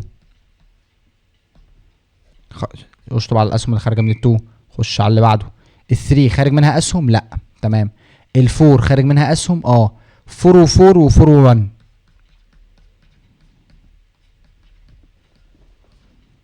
ماشي اهو واهو. ال5 خارج منها اسهم؟ 5 و1. دي يا جماعه هي دي. يعني احنا السؤال ده ممكن نكتب بالشكل ده بالطريقه دي، بس طبعا الطريقه دي بتلخبط شويه، فعشان كده ده الاسهل يعني. بس لو جاب لك المنظر ده وانت هترجع تاني لشكل الست، فكل اللي عليك انك تشوف الاسهم اللي خارجه من الارقام تشوف رايحه فين. خش على اللي بعده. خش يا جماعه واحده من اهم الحاجات اللي موجوده، وهي حاجه اسمها الفانكشن. الفانكشن هي بالظبط الريليشن، يعني هو نفس الكلام اللي احنا قلناه فوق، بس يعني احنا اتفقنا ان الاكس مثلا كانت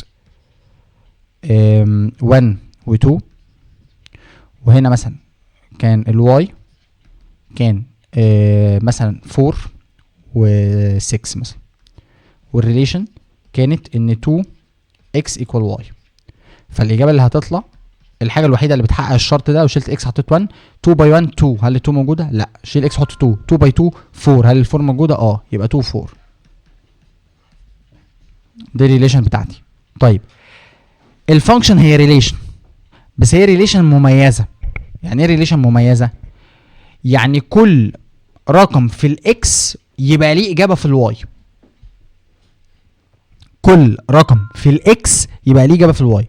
فهنا انا لما جيت عملت الريليشن دي، هل استخدمت ال1؟ هل ال1 كان 1 وحاجه؟ لا، انا ما خدتش ال1، انا استخدمت ال2 بس. يبقى دي مش فانكشن، دي مجرد ريليشن. الفانكشن لا، هي ريليشن برضو، بس لازم استخدم كل الارقام اللي في الاكس. يعني يبقى عندي 1 وحاجه، 2 وحاجه، استخدم كل الارقام اللي في الاكس. يعني كل الارقام اللي في الاكس يكون خارج منها سهم واحد. لو جينا عملناها بالارو دايجرام الموضوع ممكن يبقى اوضح شويه. دي كده فانكشن. ليه؟ انا كان عندي ست اسمها اكس، وكان عندي ست اسمها واي، وعملت ما بينهم ريليشن، طلعت الاجابه كده. بص على الاكس هتلاقي الزيرو خارج منه سهم، ال1 خارج منه سهم، ال2 خارج منه سهم. لو المنظر ده انت شفته، ده كده اسمه فانكشن، ان كل رقم في اكس خرج منه سهم واحد لواي. طب لو كانت كده، لو كان اكس لو كان 0 و0 و0 1، كنت اقول عليها فانكشن؟ لا. ليه؟ لان كده الرقم ده خرج منه سهمين، ما ينفعش، انا لازم يخرج منه سهم واحد بس.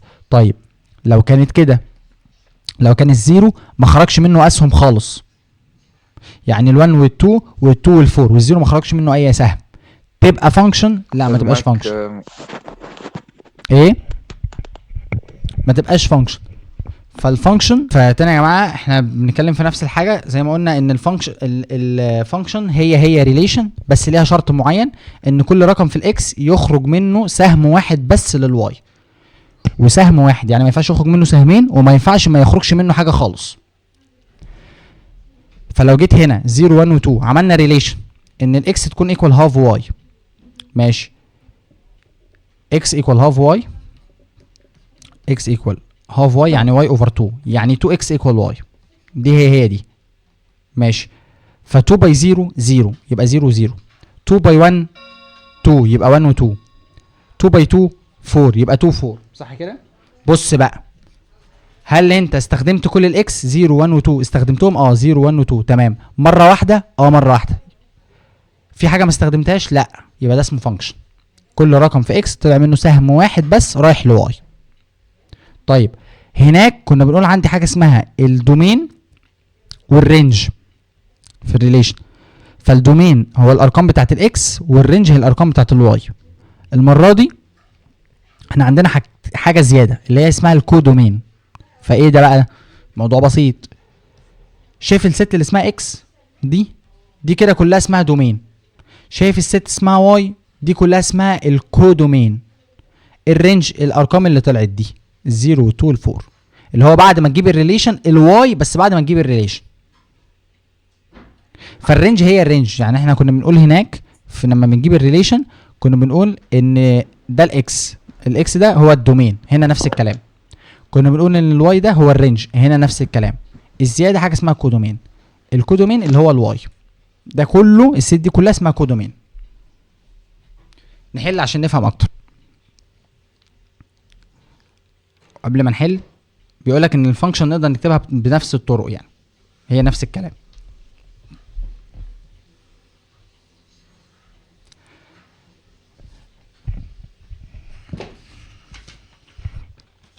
خلاص احنا بنفنش يعني لو حد تعب. هنا الاكس 0 1 2 و 3، الواي 2 و 3 و 4 و 5 و 6. احنا عايزين نربط ريليشن ما بين الاكس والواي. الريليشن بتقول لك ايه؟ بيقول لك ان الاكس بلس الواي ايكوال ال 5. نركز يا جماعه انا ازاي بعمل الريليشن دي. ادي الست اهي، يلا اكس بلس واي ايكوال 5. ماشي، انا ببدا من الاكس، امسك الزيرو. هل في رقم هنا عامل له بلس الزيرو يديني 5؟ لا. 0 بلس 2 لا، 0 بلس 3 لا، 0 بلس 4 لا، 0 بلس 5 5، يبقى 0 5. خش على اللي بعده كده. خلاص الزيرو. ال1 1 بلس 2 3، 1 بلس 3 4، 1 بلس 4 5، يبقى 1 و 4. طيب 2 و 3 اكيد بسرعه بقى، 3 و 2 كده انت عملت الريليشن خلاص. يجي بقى الراجل يسالك، بص بقى السؤال ده، هو الريليشن اللي انت طلعتها دي فانكشن ولا مش فانكشن؟ ابص، هو كل رقم في الاكس طلع منه سهم واحد للواي. بص كده، الزيرو طلع منها سهم للفايف، وال1 طلع منه سهم للفور، وال2 طلع منها سهم للثري، وال3 طلع منها سهم لل2. كل رقم في اكس طلع منه سهم واحد بس للواي. هل في رقم طلع منه سهمين؟ لا. هل في رقم ما طلعش منه اسهم؟ لا. يبقى دي فانكشن. فانكشن ولا لا؟ فانكشن. بس كده، هي دي فكره السؤال. يبقى دي كده فانكشن.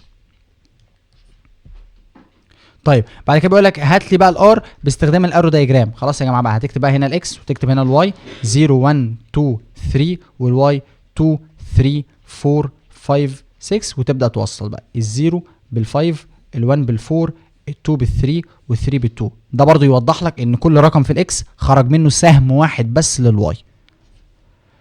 اعملها بقى بطريقه الجراف، ايه زي ما عملنا بقيه المسائل بنفس الطريقه.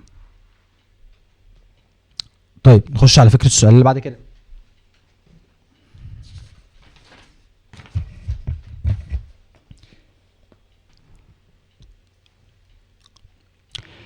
x equal 0 1 3 9 x equal 1 over 3y. ماشي، عايزين نكتب الست بطريقه الاوردر بير، عايزين نكتب الريليشن. انا ممكن معرفش احل كده قوي، فتعالوا نظبط شكلها. x equal 1 over 3y يعني x equal y over 3.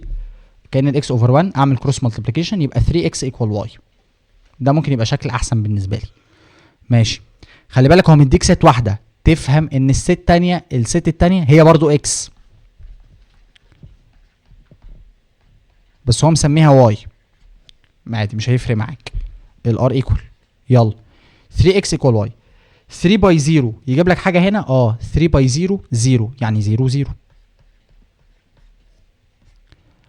1 باي 3 يجيب لك حاجه هنا. 3 يبقى 1 و 3.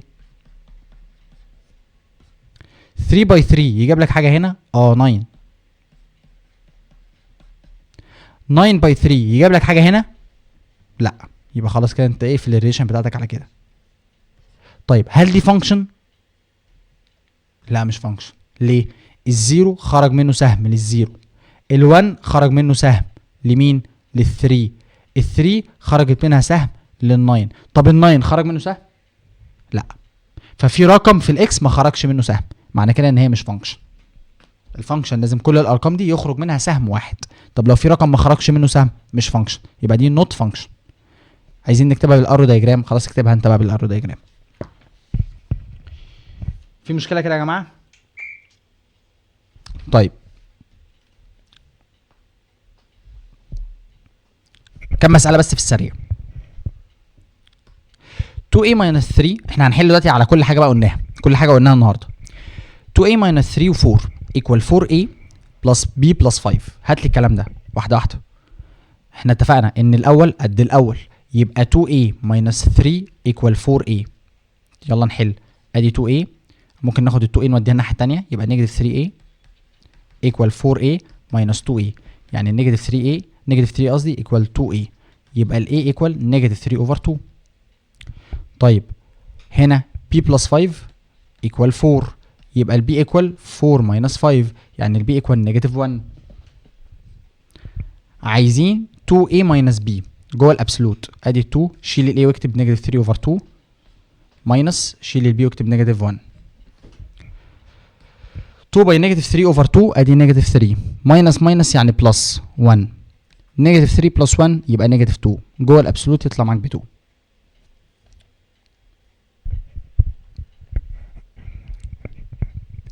هنا طالب منك الريليشن x باي y. تفتح نجيبها بطريقه السيت. مش طالب هنا منك اي ريليشنات، هنا بتعمل x باي y بس، فيبقى 1 و x 1 y 2x 2y 3x 3y. طيب طالب مني ال y باي ال x، خلاص يبقى x1 x2 x3 y1 y2 y3. طب x باور 2 يعني x و x يعني 1 و2 و3 و1 و2 و3، تعمل لهم ملتبلاي يبقى 1 1 1 و2 1 و3 2 1 2 2 2 3 3 1 3 و2 و3 و3 وهكذا. ونفس الكلام الواي باور 2. طيب الراجل مديك الاكس باي الواي طلعت بالناتج ده. تعرف انت بقى تقول لي الاكس كانت بكام والواي كانت بكام؟ انت عامل الاكس باي الواي، يعني الاكس هو اللي مكتوب الاول، تمام؟ يبقى كل دي للاكسات، ادي ال 2 وادي ال 3 وادي ال 5، يبقى الاكس كانت عباره عن 2 و 3 و 5، والواي كانت عباره عن 6 و 9 بس، 6 و 9. ففكره السؤال بدل ما هو يديك الاكس والواي وتعمل لهم ملتبلاي، اداك بقى الاجابه وقال لك هات لي الاكس وهات لي الواي، تمام؟ طيب خلاص حلينا زيها. اكس انترسكت واي، هات الانترسكشن ما بينهم. ايه الحاجه اللي موجوده هنا وموجوده هنا؟ ال6 موجوده هنا موجوده هنا؟ لا. ال4 موجوده هنا موجوده هنا؟ يبقى هنا 4. تمام. نعملها بقى ملتبلاي الواي اللي هو 3 و4 و5 ونبدا نشتغل.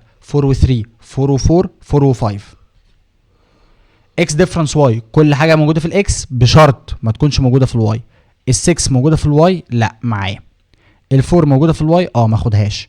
ال8 موجوده في الواي؟ لا. تمام، يبقى 6 و8 ملتبلاي الواي اللي هي 3 و4 و5. خلاص بقى ده وده وده وده وده وهكذا. واي ماينس اكس، كل اللي في واي بشرط ما يكونش موجود في الاكس. ال3 موجوده في الاكس؟ لا. 4 موجوده في الاكس؟ ما اخدهاش. 5 موجوده في الاكس؟ لا. يبقى تمام، ملتبلاي الاكس 6 4 8 وابدا اشتغل. هنا يا جماعه طبعا انا اعرف من الشكل ده بيبقى اسمه الفين دايجرام. اعرف من ده اطلع الاكس واعرف اطلع الواي واعرف اطلع الزد. الاكس هي كل الارقام اللي في السيركل بتاعت الاكس، يعني الاكس هي 2 و 3. الواي هي 3 و4 و5، كل الارقام اللي موجوده في واي. الزد هي 5 و6، كل الارقام اللي موجوده في الزد. بس ويبدا حل بقى عادي زي ما حلينا بالظبط السؤال ده.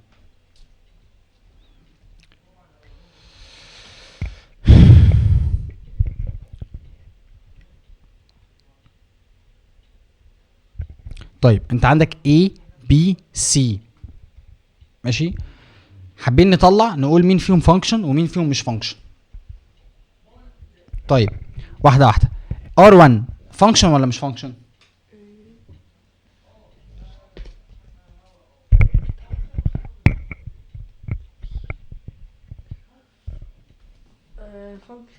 طيب عشان اقدر اقول فانكشن ولا لا، انا محتاج كل رقم في الاكس يكون طلع منه سهم واحد للواي.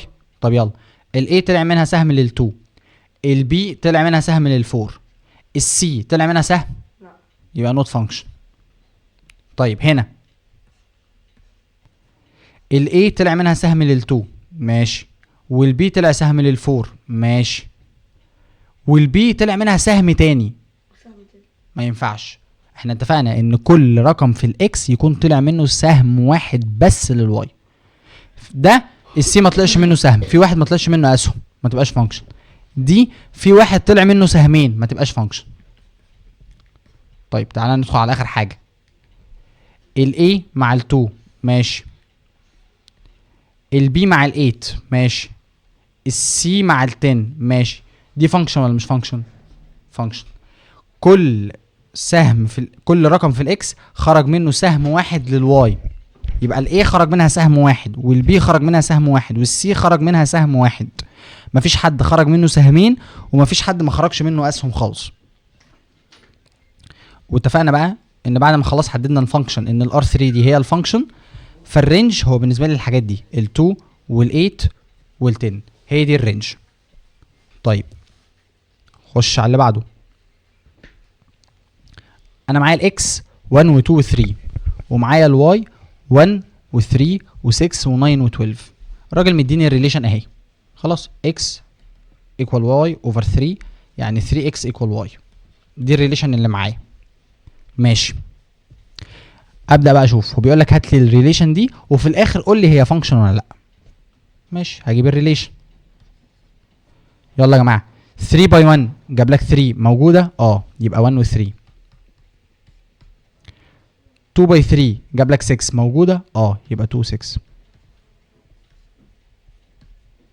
3 باي 3 جاب لك 9 موجوده يبقى 3 و 9. بس كده. طيب هل دي فانكشن؟ ال1 خرج منه سهم واحد، وال2 خرج منها سهم واحد، وال3 خرج منها سهم واحد، يبقى دي فانكشن. طب الرينج 3 6 9. خش على اللي بعده.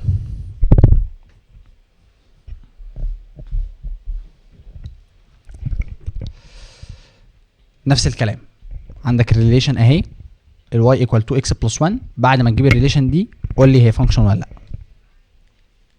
اد الريليشن. يلا نبدا نجرب. 2 شيل الاكس دي وحط 2. 2 باي 2 4. 4 بلس 1 5. 5 موجوده يبقى 2 5. 3 باي 2 6. 6 بلس 1 7. 7 موجوده يبقى 3 و 7. طيب 2 باي 4 8. 8 بلس 1 9. ال 9 موجوده يبقى 4 و 9. طيب 2 باي 5 10. 10 بلس 1 11. ال 11 موجوده يبقى 5 و 11. السؤال هل دي فانكشن؟ لان كل رقم هنا خرج منه سهم واحد، ال2 خرج منها سهم واحد، ال3 خرج منها سهم، ال4 خرج منها سهم، وال5 خرج منها سهم، تبقى فانكشن. طيب هات لي الدومين والرينج. الدومين اهو ال2 وال3 وال4 و5 او اجيبهم من هنا 2 3 4 5 ده الدومين. طب الرينج ال5 وال7 وال9 وال11 بس. طب لو كان اني على الكودومين اللي هو ده اللي هو الواي،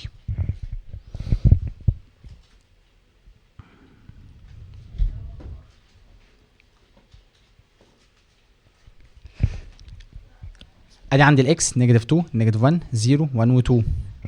مفيش ست تانية، فمعنى ان الست التانية اللي اسمها الواي اللي هي برضو نفسها الاكس. ماشي نيجاتيف 2 نيجاتيف 1 0 1 2. ماشي اكس ايكوال نيجاتيف واي. كأني بسألك عن الاديتيف انفرس بالظبط. انا عايز الرقم هنا اللي موجود هنا عكس اشارته، يعني اكس ايكوال نيجاتيف واي، يعني الرقم اللي هنا هو اللي هنا بس باشاره مختلفه. ماشي نطبق بقى الكلام ده، نجيب الريليشن. نيجاتيف 2 موجوده هنا بساين مختلفه 2 يبقى نيجاتيف 2 2. نيجاتيف 1 نيجاتيف 1 1. طيب الزيرو 0 0. طيب ال1 والنيجاتيف 1. طيب ال2 والنيجاتيف 2. طيب دي يا جماعه فانكشن ولا مش فانكشن؟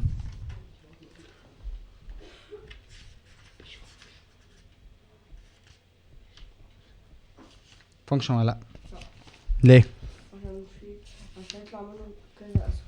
مين اللي طلع منه كذا اسهم؟ ثواني. لا مش لاقي. كنت باخد من نيجاتيف 1.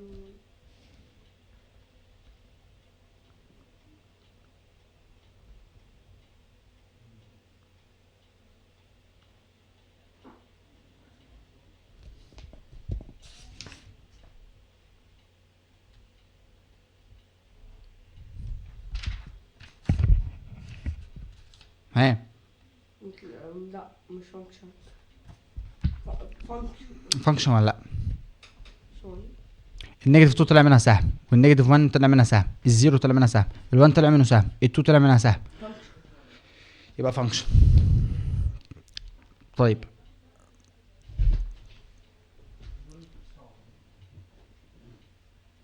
هنا الاكس، اخر سؤال، الاكس باي الواي طلع لك الكلام ده، بيقول لك ال1 و1 دي تيجي منين؟ واحده واحده، محتاج تجيب الاكس. الاكس عباره عن ايه؟ 3 2 4، الارقام اللي هنا 3 و2 و4. طب الواي عباره عن ايه؟ 1 بس، مفيش حاجه تاني. فايه الحاجتين اللي تعملهم ملتبلاي في يعني اكس واي، اكس باي واي، ولا واي باي اكس، ولا اكس باي اكس، ولا واي باي واي، فيطلع لك 1 1. واي باور 2. اكيد يا جماعه واي باور 2 عشان تبقى 1 باي 1، فتبقى 1 1. بس خلصنا، مفيش بعد كده. كده يا جماعه احنا خلصنا اول 2 ليسونز في يونت 2. خدنا ليسون 1 وليسون 2، دول درسين في يونت 2. فالواجب يعني مش هيبقى مش كتير قوي يعني، تمام. وزي ما انتم شايفين الاسئله مش صعبه خالص. انت الدرس ده ما فيهوش اي تفكير، ما فيهوش اي حسابات انت بتعملها، انت بتاخد ده مع ده، ده مع ده، مع ده، مع ده، وخلاص خلصت القصه على هو كده. سهل، هو سهل جدا الحمد لله. سهله جدا ان شاء الله، والاسئله بتاعته كلها سهله، ما فيهاش اي افكار يعني، مفيش حاجه، ما فيهاش تشغيل دماغ من الاخر. في حد يا جماعه عنده اي سؤال في اللي احنا قلناه في الريليشنز فانكشن اي حاجه؟ لا الحمد لله كله تمام. تمام الحمد لله. الحمد لله. نشوفكم على خير بقى ان شاء الله الاسبوع الجاي. ان شاء الله. سلام يا جماعه. وعليكم السلام.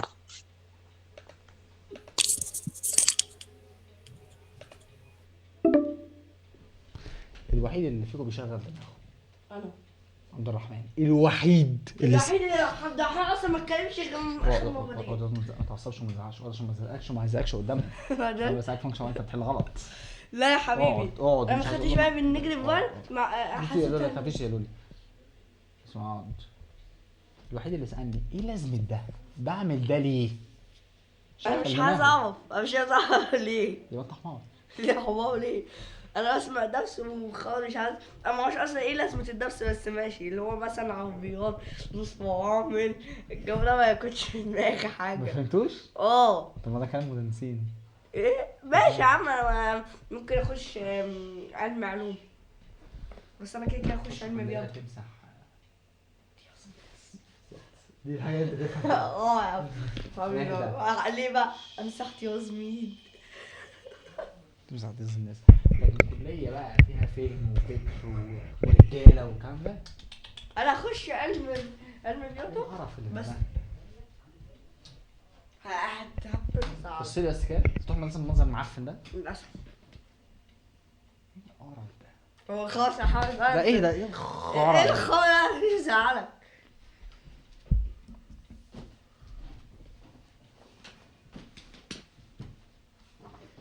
ايه ده يا ابني؟ انا ماشي. ايه ده يا ابني؟ طب انت بتفرهد نفسك ليه؟ انا مش فاهم. الله اعلم. مالك يا لولي موتي ولا ايه؟ يا بتموت.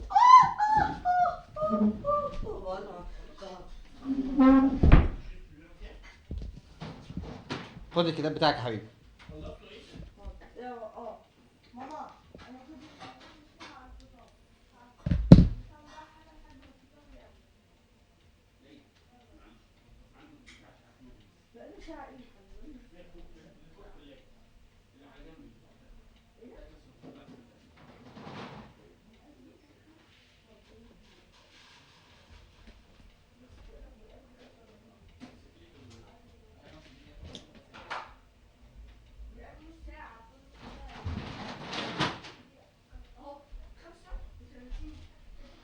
ايه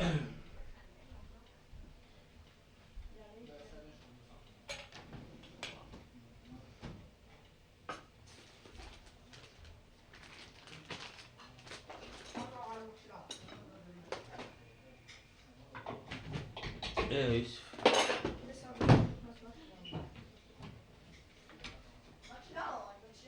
بس يا يوسف عيب.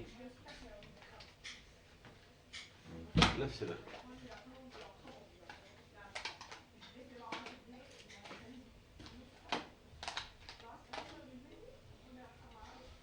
صعب دي. محتواها 28 وشريطين. تفتكر بقى هي استك عندك ولا حاجه؟ بس تعمل الموبايل هو استك واحد. خليهم بقى معاك ينفعوك في حاجة. فين كنت هجيب ايه؟ هجيب العدسة بس.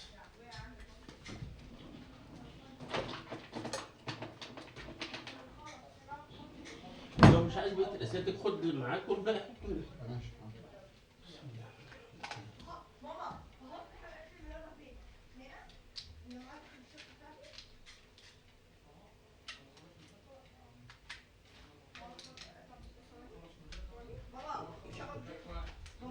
نعم يا بابا. المفروض احط شنطة الماس هنا. الشنطة بتاعتي وقعت عند معاذ، فمعاذ راح واخدها وحط فيها حاجته. بيقول لي هي وقعت عندي. استنى بس يا حبيبي. ما هو المفروض احط حاجة الماس فين؟ يا حبيبي لحظة واحدة. أنت عايز شنطة؟ أنا أجيب لك شنطة ما هي دي جديدة. الشنطة بتاعتي اهو، ما دي الشنطة اللي مكتوب عليها ماس ولا حاجة؟ مكتوب عليها ماس اهو. أجيب لك واحدة جديدة يا نوفي.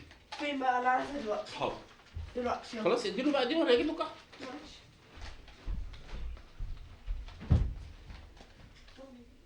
ما تاخدش حاجة مش بتاعتك يا معاذ.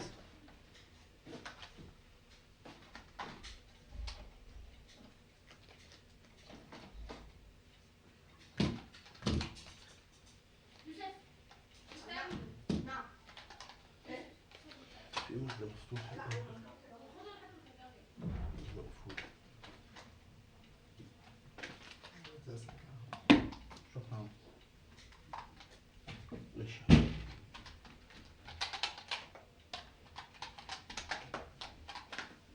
ايه ده؟ ماشي.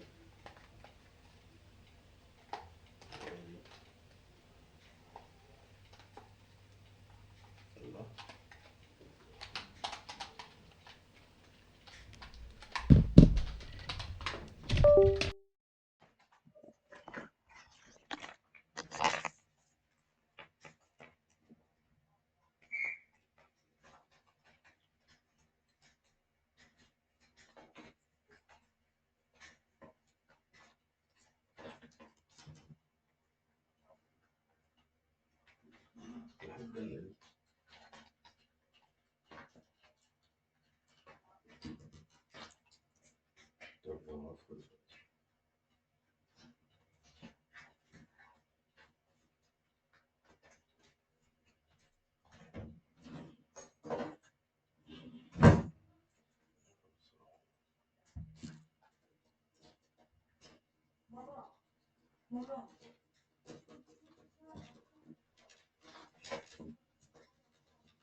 ده انت يا يوسف النهارده؟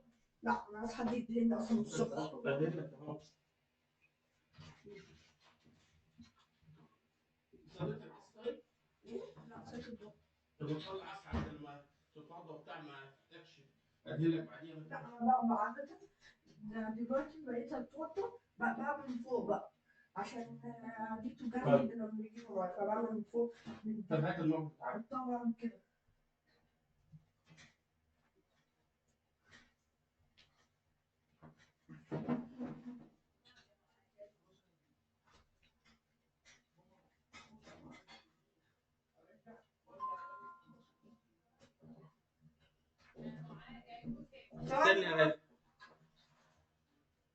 كده ودي شكلها ايه دلوقتي؟ الحمد لله.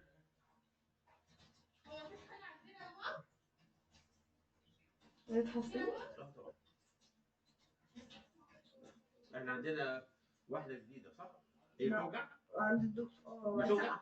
هو ساقع لا ساعة ساعة سخن دي كان فاضي. بس الأحمر ده بيوجعني.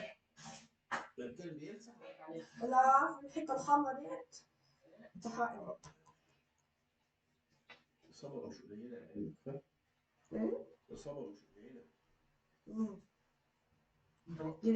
تعالى أنا قعدت عشان ما تسمعش كلام يا يوسف فاهم؟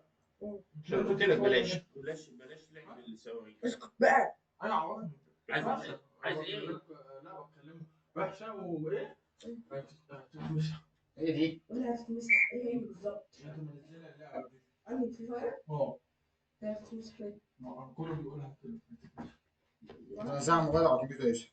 ايه؟ الكمبيوتر اسف انا نزلها على 4. انت بتنزل على الكمبيوتر؟ لا بنزلها في الفون. بس انا العبها مع الكمبيوتر. استنى يا يوسف. بس ما تخليهاش تتمسح في حاجه يا يوسف. لا هو ما تخليش المرهم دي تتمسح في حاجه. ماشي. يبقى يحيى كان متشفط مره. وانت بتبوس وهو مروح فاهم؟ الصبر يا حبيبي الصبر. معلش احنا بعمل لك كده بالزياده عشان ربنا يكرم ان شاء الله ما يبقاش فينا اي اثر. خد يا شيخ ده. ايه؟ ماما كل نص ساعة ما ينفعش اقعد دول اصلا اريح شوية واخليهم بقى هاكل بعمل البداية. خليه يستمتع بقى قلت له قال لي الدرس حلو قلت له كان كويس شوف المدرس اللي هيريحك هيستمر معاه محمد يا حبيبي قال لي الدرس حلو قلت له حلو شوف المدرس اللي هيريحك واستمر معاه جزاه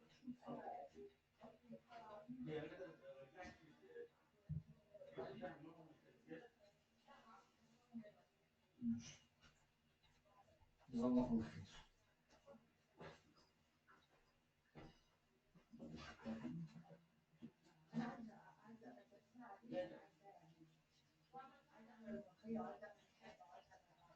انت رجعت المرة بتاع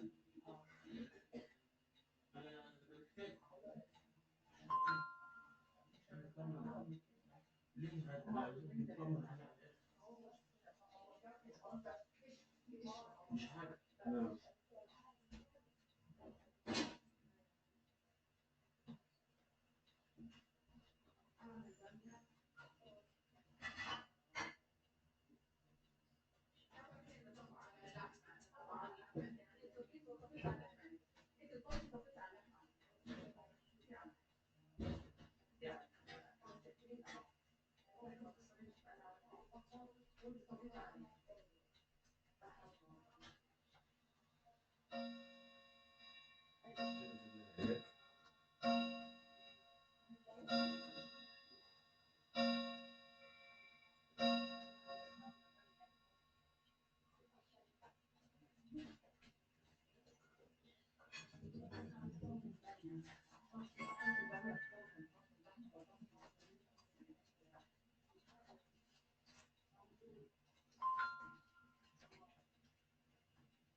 يوسف الورق بتاعك ده ايه يا بابا؟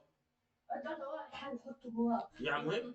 طبعا ده اللي هو اللي لسه صاحبي مصحف محمد؟ بالترتيب طب ونكتب اكتب كده بابا مش يكتب حاجة نضيفة وكشكول كويس ويكتب كويس ويسطر من كل حاجة. هفضل اعلمك من زمان. يا بابا كده ده منظر واحد يعني المفروض محمد يتف عليك يعني يشوف كده. يا بابا اكتب حاجة كويسة وسطر حاجة كويسة. ما هو محمد بيقعد يزعق قدامي. طب وليه يا بابا؟ اكتب اهو مسألة حليت مسألة جوه خط المسألة دي جوه. لا، خلي بتاع- شكل الحاجة جميل. الورق اللي انت جبتولي بعد كده طب اسطر طب يا ريت نعمل كده، يا ريت امسك شيت. هقسم الورقه نصين. يا عم اقسمه نصين، اقسمه ثلاثه، بس المهم انك تعمل اللي بتقوله ده، ماشي. ما يبقاش كلام وخلاص. المهم ممكن تجيب لي الشنطه دلوقتي عشان اعرف احط الحاجات دي فيها. شنطه يلا، شنطه المال. شنطه.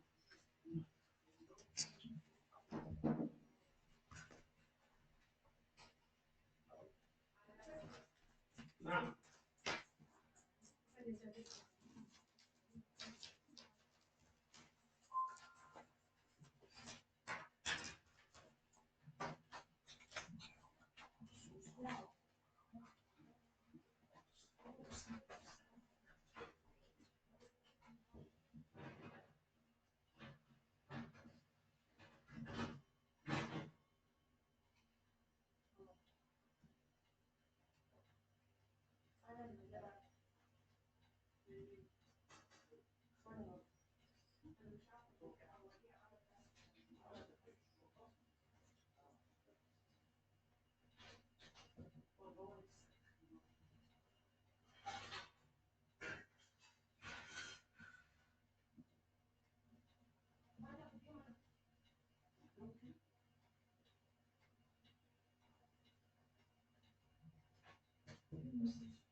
ماشي. ما قلنا عايز مفيش تعمل مع بعض. عايز. انا هو هنلعب مع بعض. ده بس. ماشي. معاش. نعم يا بابا. أنا بره مرة عارف.